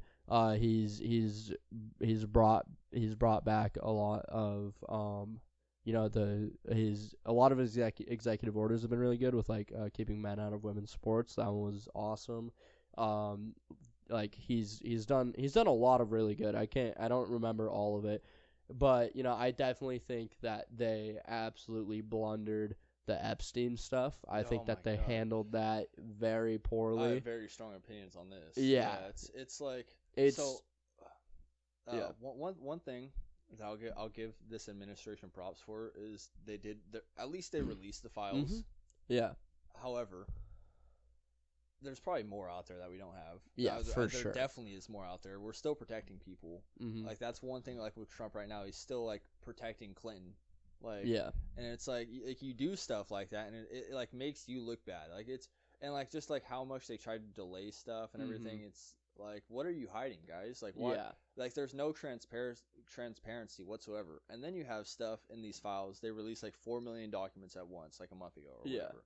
And it's like I feel like the CIA. I feel three-letter agencies are so much. Don't even get me started on that. And there's so much corruptness in those agencies. Yeah. And a lot of those files, I feel like there's very easily the CIA or whatever, FBI, whoever, could have easily thrown fake information in those documents. Yeah. And as soon as you have one piece of fake info in a document like that, that instantly discredits everything. Not necessarily like. What it does is it distorts everything in a way, because you're like, well, if this isn't true, if that one thing isn't true, then why isn't that could be not true too? Yeah, yeah. So it's like it just completely discredit. Like I don't know. It's it's super interesting, and like I was gonna say, like I think that they absolutely fumbled with it in regards to just like mostly with the delay, like you're talking about, of how it went from like campaigning on releasing the documents to the documents don't even exist. Dude, that was crazy. Yeah. Cash Patel, right? Like, dude, okay. Months before the election, he was saying, he's like, I know that for a fact they exist. Right. Okay. And I will release them as soon as. Not gonna lie, I feel so bad for Cash Patel. Like, that man has seen some things. Like, if you look at pictures of him before he became FBI director to now, like, the light in his life is just gone. Dude, he's probably been threatened though. Like, I guarantee for you, like, sure. I guarantee you, when you're that high, all those politicians have someone who's like. I mean, look at Trump's already been. There's already been two they've tried assassination three. attempts on I think it's 3. It might be 3. Because there's another guy recently who like stormed into Mar-a-Lago. Trump wasn't there, but like he like had a gun and stuff. So I don't know if you'd count that as an attempt, but like an attempt at an attempt. And that's like So, God, I'm gonna get into conspiracy stuff here, but it's like a lot of it. I don't know. Do you know anything about AIPAC? Oh, I know a little bit. I don't like them. I know that much. So that's something I have strong opinions on. Is how, because AIPAC is a fund basically that is it's a political should be fund. Registered as a foreign entity. It's but not registered. Nope. It's the only one that's not registered, and it's because our ties with Israel. And, it's so unfortunate. Yeah. Because it should be registered, but it allows pretty much allows Israel and their agents or whoever runs them to kind of buy out our politicians. Yeah, because 100%. when you are as a politician receive, let's say, $2 million from this fund, AIPAC, you're gonna be likely to not speak out against Israel because they're paying all your bills. And also, who's to say Mossad? So is Israel's Mossad agents? That is like the. It was Netanyahu. He cut out the camera. Dude. Yeah. The Mossad. They're here. They're listening. As soon as I said it. Just before we keep talking about this, both of us are of sound mind and body. I'm never very gonna kill myself. Yeah. I'm a great driver. I love my life. Christ is Lord. Yep. Yeah. Christ is King. Yeah, all right, continue. Isn't it crazy that you've got to say stuff like that now? Like, there's so many people who are, like, high ups who actually will say stuff like Thomas Massey. Do you know who that is? Yes, like, he just said something like that 2 weeks ago. He's like, I would never kill myself. Marjorie Taylor Greene as well. Like those two. I really like both those. Me people. too. And that's like one thing is like, so those are two people who haven't accepted AIPAC money. But like I was saying with that is that AIPAC money. When this country is paying you millions of dollars, you're not going to speak out against them, and I think that's a problem because then it's like whose best interest do you have? You're going to have your own best interest, and the country who's paying you's best interest, not America's best interest and the people of America's best interest. Yeah, and honestly, I think that goes for like almost every lobbyist group and like super PAC and that sort of thing. Like it's like AIPAC is a big problem just because it's a lot of like foreign affairs and like it's just there's a lot of. Yeah, it gets you if you look into it, it just keeps like the hole just keeps getting deeper. But like with almost all of them, is like that's why like big pharma, credit card companies, like all of these companies and organizations. I didn't think about it like that. Yeah, all those PACs. It's a PAC, right? Yeah, the political action committee is what it. Yeah. So all those groups, they all are pushing certain things. And if you're paying a politician. Donating money, they're going to be more likely to support you. And exactly. I guess AIPAC's the one I focus on because it is like foreign affairs and everything, and we ended up getting pulled into a lot of their stuff. But yeah, I didn't even think about that. Like, especially with all the big pharma. Yeah. And it's like, dude, our medical industry is so corrupt. Which man. that sort of stuff, like. If you look into the history of it, it's kind of crazy because, like, kind of getting on another rant, a little bit of a story, is so, like, a lot of the big pharma stuff actually started with Rockefeller. So, like, BlackRock, that guy. Yeah, but, so, like, basically, at that time, Rockefeller's time, the naturopath sort of, like, natural medicine was booming. Like, that's what everybody used, that sort of thing.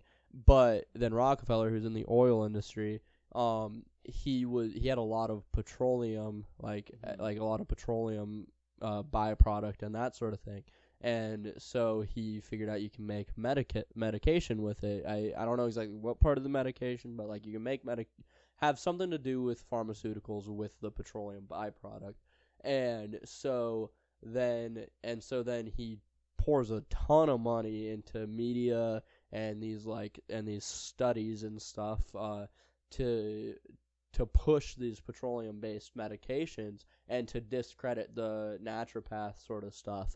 And it worked, and that's like why for so long it's always been like pharmaceuticals have been pushed and that sort of thing. But what's crazy is like he still used, like his doctor was like all in the natural medicine and that sort of stuff, and like all of his family used that because he knew that it was pretty much all a lie and that it was just propaganda he was pushing. But yeah, that's like kind of the origins of big pharma. That's one thing that I'll say is kind of a big disappointment as of right now with the Trump administration is he one of the things he ran on or mentioned was he was going to decrease like all the medical expenses by like 1,500% or something, and we haven't seen that. Yeah. But it's also hard because like you said, all those lobbyist groups, like when you're paying all these politicians a ton of money, it's going to be hard to pass anything. Yeah. And that's also one thing with. I'm veering off into so many different directions right now and thinking in so many different ways. But that's one thing with the government is it's too overcomplicated. Yeah. And it's gotten too big and there's too much money involved. And the president doesn't have enough power. And I'm not advocating for like a dictatorship. Definitely not advocating for that whatsoever. But it's like the president can't pass anything Like it's it's so hard Mhm. and such a long process for anything to get done in this country. Yeah. And I think that there just needs to be a smoother process for that, and things to be Yeah. able to get filed and gone through quicker. So yeah, that's just something I definitely think needs to change. Yeah, I mean, with that, I think I think it's interesting because like the slowness of our government, like to a point, is kind of intentional. Like those checks and balances to make sure one branch doesn't have too much power, so then like it's not just that sort of stuff. So I think there is an intentionality with it, but I do agree. Like I think it's just gotten too big to where nothing can happen, and I think that it's a lot of just like party lines and like the PACs and like all that sort of stuff is just such a like I think that's just become a massive problem to where it's like yeah, but yeah, no, it's just our government needs major reform and that sort of stuff, but yeah. Yeah, it's really money, dude. People are Yeah. so incentivized Mhm. by money today, and which obviously I am too. Like everyone wants to make money, Yeah. but it's really unfortunate because that's what leads to all the corruptness in this country is people want money and power, Mhm. and when you're getting thrown millions of dollars, it's really easy to say, okay, yeah, on that standpoint, I'll vote on this. yeah, this bill, on that yeah. thing. I mean, Yeah. but then it's not in the interest of American people. No. And it's really sad. It's like Yeah. just the medical thing. Like insurance is so high, and Mhm. when you find out that a lot of these insurance companies also own hospitals, Yep. then you realize that it's all Yep. one big game. It's like it's all just circular. They all own each other, and they can just keep raising the prices Yeah. of everything without any repercussions. Yeah, Like, and that's something of where like I mean, I may be just a hopeless optimistic, but I feel like we're kind of in a shift just as a people. Like people are starting to notice these things more. People are caring more. We got more into like people. It's a like known fact not to trust like the legacy media like Fox, NBC, CNN, like that sort of stuff. Like everybody knows that now, to where there's a lot of these like uncorrupted independent journalists like Nick Shirley and a bunch of other guys where it's like the people are kind of waking up in a sense and like seeing these things to where I think that whether it's just people stop voting for these people, or it's just kind of as the cycle rolls out and like because ultimately Bernie Sanders isn't going to be in Congress forever, but like as the turnover happens with these older politicians, is hopefully, this could just be optimism speaking, but hopefully our generation will kind of see the pitfalls of that generation and say no to the corruption and say no to these PACs and that sort of thing. A lot because politics has become popular ever since Trump ran in 2016. He kind of made politics popular, and like our generation especially is getting really into politics, and it's like, dude, we have all these old people who are going to die within the next 20 years running our country who they don't really I hate to say it, but I don't really think they care about us. Like they care about them and their immediate family and the power they have now. And it's also an aspect they're not affected by the bad things they pass. Like they live in their gated communities, have millions of dollars, have their own security. Like they don't have to live with the consequences of their actions. Yeah, it's really unfortunate. Yeah. What was I saying? I kind of just lost my train of thought. But what was I saying right before that? I don't know. We could just jump into some conspiracy theories. I'm sure we got hours of stuff to talk about there, but yeah. No, but I might just have to come back on for an episode on that. That could be fun. Talk. But one thing about the medical industry, like the insurance, like if you wanted full coverage insurance for medical, it would be like $500+ a month. And it's like, no, your average citizen isn't able to afford. I don't have insurance right now. I'm 23 years old. I can't afford insurance. Yeah. It's really, really, really sad and scary because it's like, dude, if anything happens to me, and there's been times where like I've hurt something, I'm like, dude, I feel like I should go to the doctor. Like I cut my finger to the bone, like, and it was you can see how bad of it. It was it went all the way to the bone. Dang. I literally saw it and I probably needed a few stitches, but I was like, dude, I'm not paying $400, $500, however much it is to go get stitches right now. Yeah. And it's just sad that people have to even like think about that. But Yeah. also at the same time, you can't really have free healthcare because then you get to societies where you got to wait. Canada, like, you're waiting so long for a doctor. You can't really. And also, nothing's actually free. It's just gonna it's just gonna mean higher taxes. Yeah. So it's and how do you determine? Because I think in Canada, like it doesn't matter. I don't know exactly how it works, but it doesn't matter what you have. It's like whoever first come first serve, pretty much. So it's like if you're having a heart attack, they might serve someone who has like a little pinky injury first. But yeah, I don't really know how it works. Yeah, I'm not exactly. It might not be sure. exactly it is like that. Yeah. They probably have a better system of running it than that. But I think that is something that. But yeah, no, I've heard. So one of my friends, he's from Canada, and like I've talked to him a bit, and like he's talked about how like you'll try to like schedule just like you'll try to schedule a doctor's appointment, and you'll have to schedule like almost a year in advance because it's just they're so backed up. And it's just like the free healthcare system. It's an idealistic thing. It's something where like that'd be great if we could have that, but medicine's expensive, doctors are expensive, and somebody's got to pay for it. So yeah, like you said, nothing's free. Yeah. Back to our back to Trump and the current politics. No. Okay. I was tweaking for a second. Back to our current situation. What are your thoughts on the current war in Iran? Yeah, I mean, I honestly haven't looked a ton into it. I know like a lot of people don't like just Trump's couple operations lately of where he's just kind of like gone in and taken out leaders with like Maduro, which with like Venezuela and now Iran, which I will say the Maduro operation.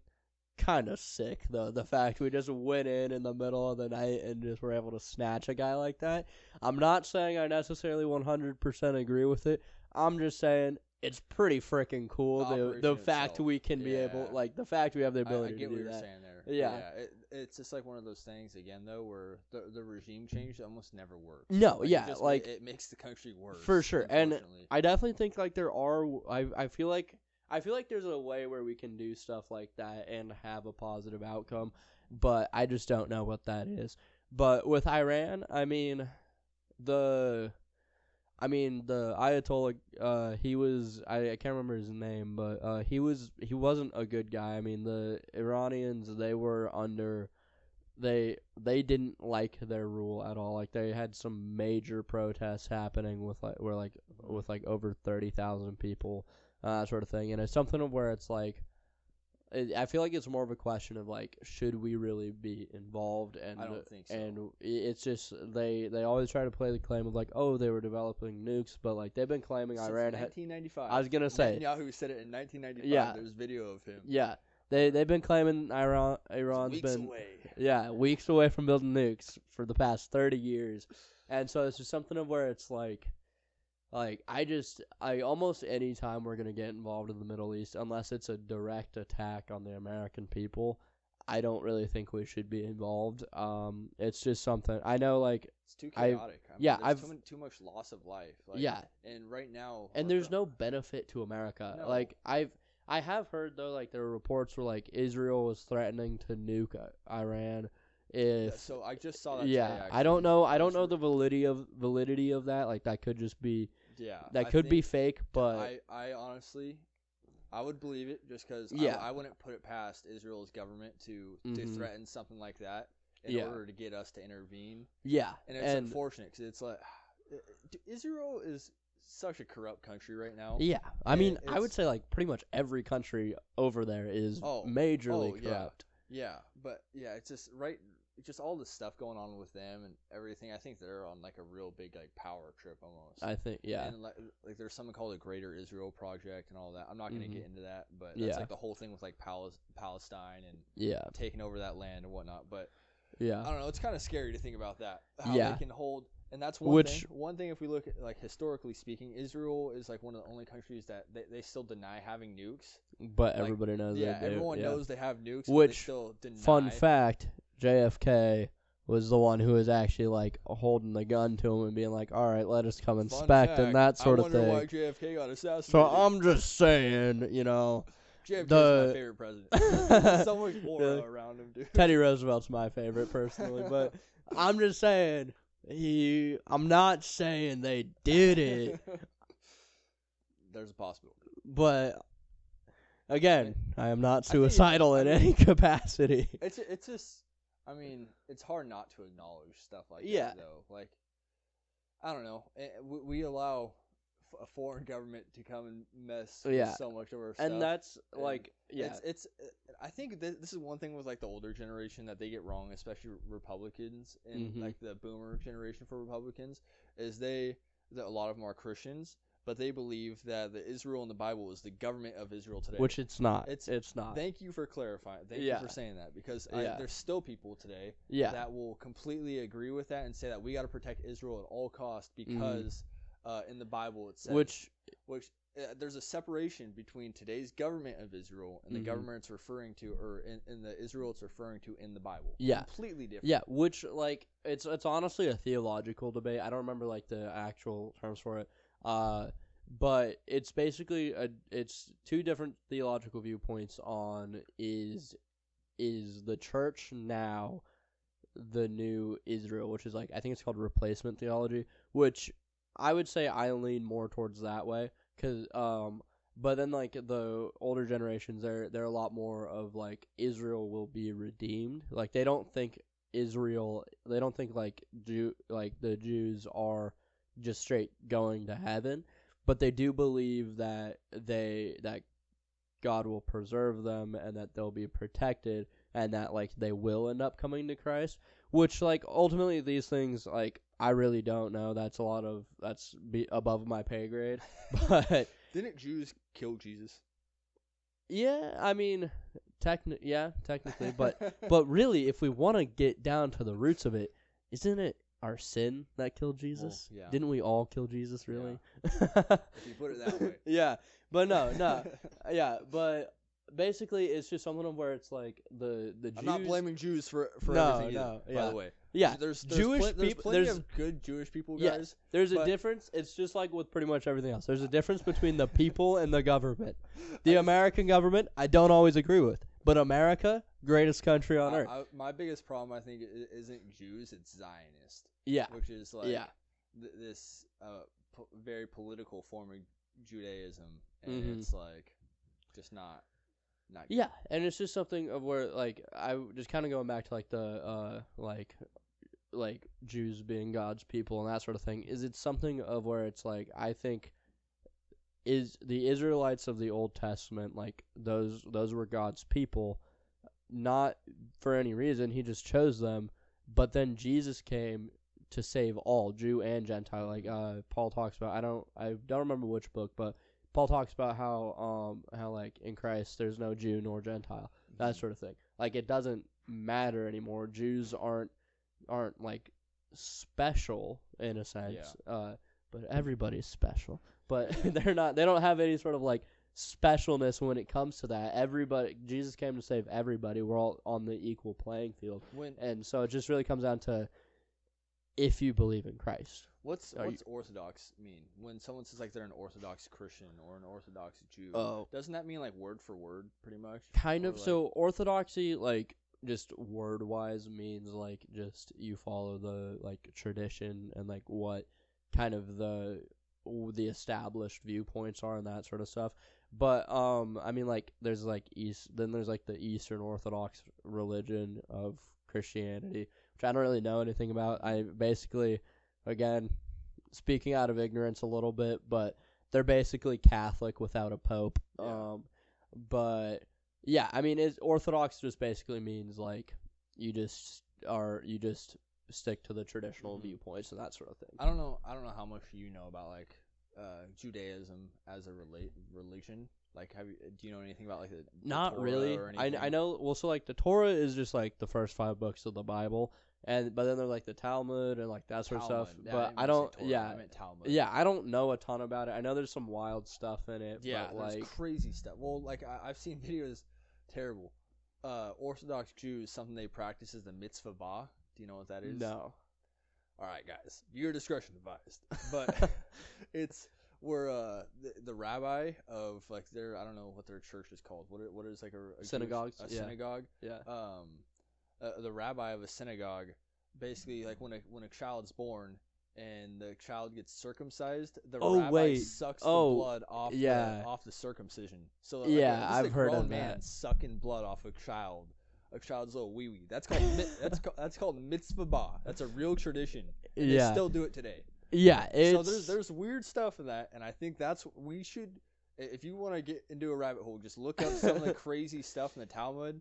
And look up that and realize that I don't know. We're you should question if that's Christ-like. I don't know. Yeah. I mean, I don't know a ton about like all that sort of stuff. Like I've heard of that. I don't want to bring you into it. I've heard of that, and like there's a bunch of crazy stuff, but like, I mean, ultimately, I think like you know, with the Middle East and all the conflict that happens there, I think it's just super unfortunate for all the people, and I think that it's just something that America I don't think that we're gonna fix it in the ways that we've been trying. Like I said before, as we keep trying to put this form of government in that only works with a moral and upright people in a place where that doesn't exist yet. And so like I kind of came up with like a little phrase, a little bit of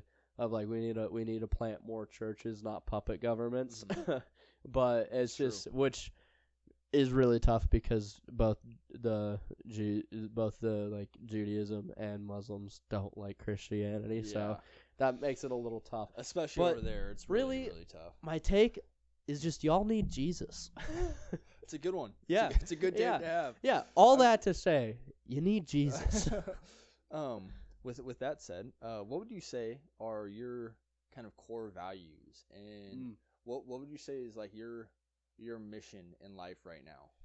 Oh, that's a little tough. Two big questions. Yeah, and two very big. Take your time. Yeah. I feel like the second one's a little bit easier to answer first. I mean, ultimately, like, okay, so my life mission, I mean, I've increasingly got involved in like politics and that sort of stuff, but I don't really know where that's going to lead, if it's going to lead to me running for office in something someday or like working for some organization like Turning Point. But, you know, I mean, I would say ultimately my life goal, life purpose is to be obedient to God and to like, ultimately I want to have a family and be able to provide for that family. So, that's kind of like, I mean, it's not massive aspirations, but I feel like that's just kind of where I'm at. And then, say my core values, honestly, is it's just like, I mean, right now I'd say I'm just in a place where, you know, so my core values, I'd say, is ultimately, you know, just kind of Christianity. The Bible is the truth. It's God's word. That's one of them. And then really just like, I mean, in that is kind of the rest of them, of where it's just like, you know, like individual liberty and freedom. That's another big one. You know, freedom of speech, all that sort of stuff is in there. And then it's honestly just kind of like, I don't know. It's okay. I guess I kind of want more. Like, what do you mean, like core values? Like, if I like, what's the context here? Because I feel like I talk about a lot of things with that. So we'll say,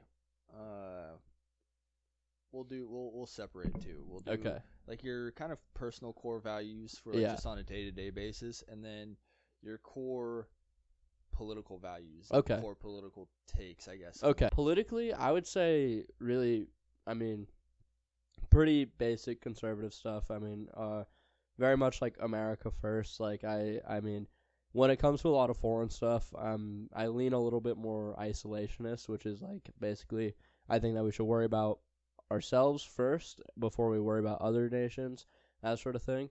But yeah, politically, I would say, you know, valuing a lot of family values. You know, I think parents should have a major say in what happens to their kids at school and that sort of stuff, which I know is under attack a lot, especially in Washington. Well, you're seeing a lot of people starting to do homeschooling now, Yeah. too, or Yeah. private schooling, which I honestly think is better. Me Just with too. the way the school system is right now, it's also if you have the means to do it, I think it's so much better. Yeah. Because one, you're going to create a lot more memories with your child. Mm-hmm. Because right now you're sending them to have someone else raise your kids for 8 Yep. hours a day. Yep. And kind of teach them what they want them to know. So it's Yep. like you have no control over what Yeah, they're learning. for or sure. hearing about. And also, like, another thing too is just like the public school format just doesn't work for every kid. Like, you take like a 5-year-old little boy, he's not gonna do well just sitting in a chair for 8 hours No. learning how to read. Like, that kid needs to get outside and run, and maybe like teach him about nature and reading while at a park, that sort of thing. And it's just like it's just that system doesn't work for everybody, and for some people it does, and that's great for them. But like, yeah, it's like you were saying though too, is like the connection between like parent and child is just massively increased through that. I mean, I was public schooled, but my sisters were homeschooled. If I'm being honest, they're probably a lot smarter than me too. But yeah, I have major grievances with the school system. Yeah, right now. same. Just the way it's run is it was made by, or kind of, hold on, let me get my thoughts together real quick. But I believe Ford Motors, when they first created the factory for automobiles, the school system kind of followed along. The school was originally made to create factory workers to follow orders, do as you're told, and kind of like step by step lay things out. And that's kind of like, because that's what was the job market was like, that to just learn and then do what you're told and have certain due dates on things. And it's not really tailored to people's needs. Like, no.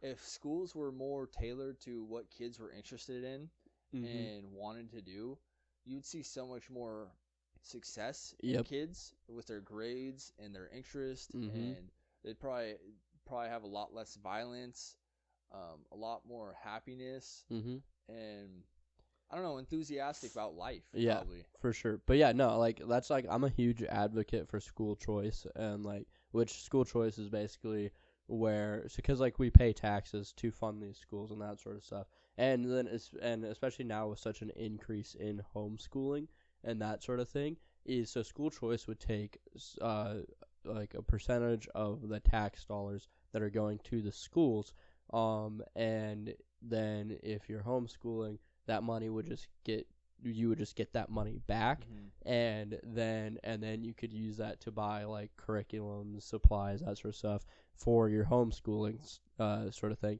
And like, honestly, it expands past that too, of where it's just making it more of a competitive format to produce the best schools. Because like, if there's two high schools in one town, and one of them is having just abysmal test scores, not doing good, there's just lots of bad things coming out of that school. They have low graduation rates and that sort of stuff. And then this school is doing really well, that sort of stuff.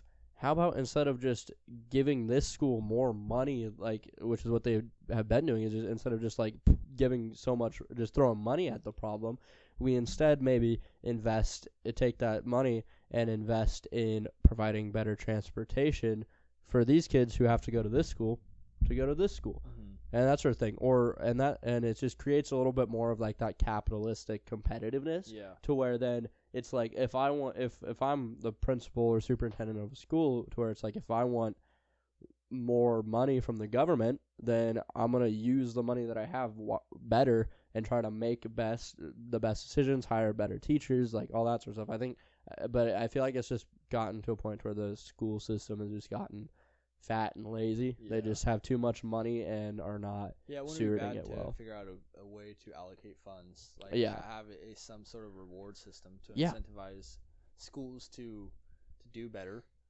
So I don't think that would be a bad idea at all, actually. But so that was one of your core values politically. Yeah, I'd say school choice is a big one. And then, I mean, I would just say like politically, I'm very simple of just like, kind of like the t-shirt, like, faith, family, freedom sort of stuff. Conservative values. Okay. Yeah, like, I'd say I'm not that complex. So if we get into like specific issues, like, there could be more complexities and that sort of stuff. But like core values, I'd say it's just ultimately the government should not be involved in your daily life.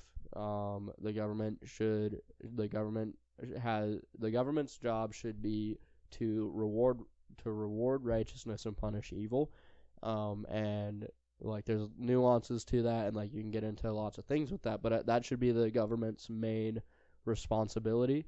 And then like protecting your borders and that sort of stuff as well. But yeah, and so it's just like I think that limited government I would say is another big one. But yeah, and then I would say like everyday sort of values. I mean, really it's just kind of, I'm a simple guy. I go to school, I go to work, eat 3 meals a day sort of thing. Try to work out consistently, but like I'd say core values is really just like be productive. I would say that's something that just makes you a better person. Helps is just being productive. And then it's also just like obeying God is a big aspect. I read my Bible every day, which proverb of the day is a super easy way to do that. You just, because there's 31 proverbs, most months have 31 days, and so you just whatever day it is, you just read that proverb. That's a great way to do it. But I'll do other stuff too. But yeah, I mean it's just really just kind of live a humble, obedient life is kind of my day to day. Gotcha. Yeah. For someone interested or feeling pulled into Christianity, what would you say would be a good way to start and kind of exercise that thought and exercise that on their feelings of being pulled towards this? Especially, let's say this person is in a unique situation where there may be a part of a group who is almost anti-Christian, maybe not anti-Christian, but it's just not a popular thing, and they feel like they'd be shunned upon if they had those thoughts or wanted to explore. How would you say is a simple, easy way for them to kind of start and maybe building their relationship with Christ? Yeah, I mean, I would say like you don't necessarily have to be like super like I'm gonna be Christian and like all that sort of stuff. Like you don't have to be super public and vocal about it to start at all. But I would say like ultimately first thing that I would do is first get a Bible and then start reading that Bible.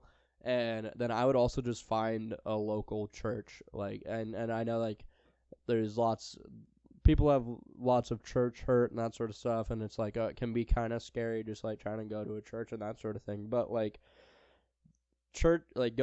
your local church body can be the biggest support for you, and like is full of great people. Like like that's like the people at church for me have just been an absolute blessing in my life. Like I find so much wisdom and like help from the people at church, and it's just like, yeah, I would say just read your Bible and find a local church body to be a part of. And I would say as you do that, just take steps of wisdom, seek wise counsel. Most of that will probably be coming from people older than you. But yeah, because like if let's say like you were saying this person's in a friend group or something that's not very pro Christianity, if you genuinely like seek out Christianity and you think that it's something that you want to learn more about and get more involved in, is either those friends will either come around to it and either be okay with it because they love you, or they're not actually probably your friends because like obviously like yeah, it's gonna be something where they may not become Christian with you, but if they actually love you, then like they'll be like, okay, yeah, that's fine. But there is aspects where if you become Christian, there's gonna be major changes that happen in your life. You're gonna be reborn, and that sort of thing. And it's something where like friends, they do come and go. Like I don't have the same friends I had when I was in middle school. I'm not the same person I was in middle school, thank God. That'd be weird. But yeah, it is just like, yeah, I mean it's really a journey. But yeah, I'd say get a Bible, read your Bible, find a church, go to church, and seek wise counsel. If someone picked up a Bible for the first time, where should they start? I would start probably in the Gospel of John. I would say that is probably where you're gonna learn the most about who Jesus is and that sort of stuff. It's it's my favorite gospel personally. I'd say I'd start in the Gospel of John, and then from there I would probably go into I would probably go into like Paul's letters, which he wrote most of the New Testament, so like won't like really just flip to a book and it was probably written by Paul. But I'd say like 1st and 2nd Timothy, those are great books. Titus is a great one. Ephesians, I think Ephesians is what I would do after reading John, just because Ephesians is very identity based about who you are in Christ and that sort of thing. But yeah. What would you say this is just kind of a segment where I'm just going to rapid fire questions like this. Go for it. What would you say is the biggest piece of evidence you could provide that proves Christ is real? Well, okay. Well, Christ is real, or that like he's a real person? Christianity is the way and the truth. Okay. Well, I would say I think just to cut you off, I think most historians today acknowledge that Christ was a real person. For sure, like, for sure. I don't think there's no really denying that anymore. Yeah, it's more there's more records. He is God. Yeah, there's more manuscripts of Christ being real than there are of Alexander the Great being real. But actually, a lot of it's like 90+% of historians actually agree now that there was a man named Jesus who was crucified and all that sort of stuff. Yeah. But I would say the biggest evidence that, like, which Mere Christianity talks a lot about this as well, is if you is really just inherent morality, I would say is a big evidence of it, is everybody knows that murder is wrong, or that being greedy is wrong. And people will attribute it to, like, cultural things, like culture determines morality. But it's like there's there's almost nothing that every single culture agrees on, except for like the basic tenets of morality. Like you won't find cowardice as something that's approved or rewarded in any culture either. And it's just like you find this string of things that, like, in your bones you just know things are right or wrong. And it's a question of where does that come from? You know, how is it that as a 3-year-old, without any knowledge of what morality is, I don't even know that you don't even know what that word is yet, but I know hitting my sister is wrong, and that sort of thing.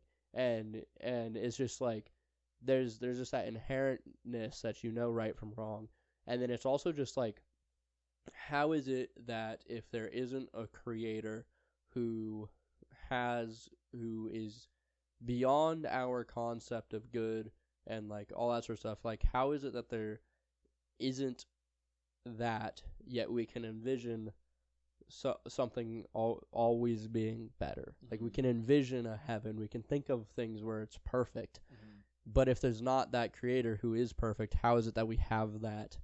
How can we mentally how can we think about that? How can we sort of comprehend that sort of thing? If you can think it, it's real almost, like a little bit. It's possible, kind of like. I forget what the exact quote is, but it's something like that about basically like there's a reason that thought's in your head, and it's like there wouldn't be a thought of God or religion or Christianity or anything if there wasn't some truth behind it. Exactly. Yeah. So and it's also just like with that creator aspect, is it's like I feel like it's just insane that people can just be like, oh yeah, there's no creator, like everything just smashed together and just the Big Bang happened. You expect me to believe that something smaller than the point of a 10 just exploded and created what we have today? Yeah, and it's like I think even Darwin, I could be wrong on this, but I think Darwin in his like Species or whatever book, he like says like even if evolution is true, something had to create the first thing. Well, and so it's just like I feel like evolution and Christianity can kind of coexist. In a sense, at least. I would say somewhat. Like, there's a difference between like macroevolution and microevolution. So like macroevolution, I don't think is possible. I don't think that,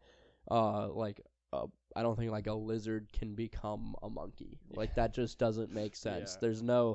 there's no gene, like there's just it doesn't But don't work. we share like 90% of a DNA with a banana? I think it's 50, but it's also like I don't think we evolved from bananas. That just doesn't make sense to me. There's no way I came from a banana. You know, like you're just hanging on a tree, and right? One day you grow like little arms or something, right? Yeah, I mean, yeah. There's just maybe that's why like some of us are tall and skinny, dude. I don't know. Like, maybe. Yeah, but yeah, it's just like that's sort of macro evolution, and I just don't think that's possible. And a lot of evolutionary people, they try to use examples of microevolution to prove macroevolution when they're completely different. So like microevolution is more adaptation, where it's like when I was in high school, to justify evolution, they used this case of these butterflies and I don't remember where, with but the like face on it or something, like looking like a different bug or something. Their wings. Oh, I want to say it was similar. It was basically, so it was like they looked one way. I think it was like they were white or something like that. But then like the land ended up and it was like I don't know, whatever color they were, it helped them protect from predators. yeah. But then factories got built in the area, the place got developed, and then there started to be smog. And so then the butterflies that were brighter, they started standing out more and getting eaten by predators. So then they evolved to where they were the color of everything else got killed off. Exactly. And it's like, yeah, that happens. That's called adaptation. Like, you know, there is an aspect of survival of the fittest. But like there's no evidence of where that butterfly then became a bird. Like that's just not how things work. Yeah. And so, yeah, I think that I think it's foolish for atheists to believe all evolution, and I think it's foolish for Christians to deny like microevolution and that sort of stuff. For sure. But yeah. If you were to die today and you met the Lord, is there anything you'd want to ask him? Did Adam and Eve have belly buttons? No, I'm just joking. No, I'm joking. Honestly, I mean, I don't really know if I'd have any questions per se. Like, I don't know. I feel like I would just be thanking him, really. But like, yeah, I would say like some questions is just really like I honestly don't know if I feel like I feel like I'd have a lot of really dumb questions of you know, if a lot of what if sort of thing of like, okay, if this didn't happen, what about this? And like just like, why'd you let this thing happen and that sort of thing. Do you potentially have a video highlight of my life? Yeah. What are your top 10 moments of my life, God? Yeah. But yeah, I mean, I think honestly I'd just be overwhelmed with like gratitude and that sort of thing. But like, yeah, I think it would just be a lot of kind of what if questions, like what if this happened or this didn't happen, that sort of thing. Or honestly, I might just ask him like how much of my theology was right and how much of it was just whack. Yeah, completely off. Yeah. But yeah. Last question. If you were to say any sentence or one last message to the audience, to the person listening, what would you want them to hear and what would you want them to know? It can be long. But take your time. There's no rush.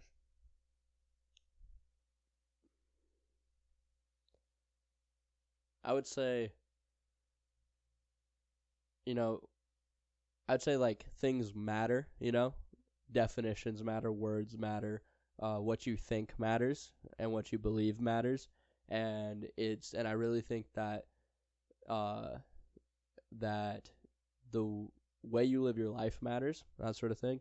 And so it's just like, you know, I'm not out here trying to tell you what to believe. I can tell you what I think you should believe and that sort of thing. But I think that everybody should really take an honest reflection on why they think what they think, why they believe what they believe, and like genuinely reflect if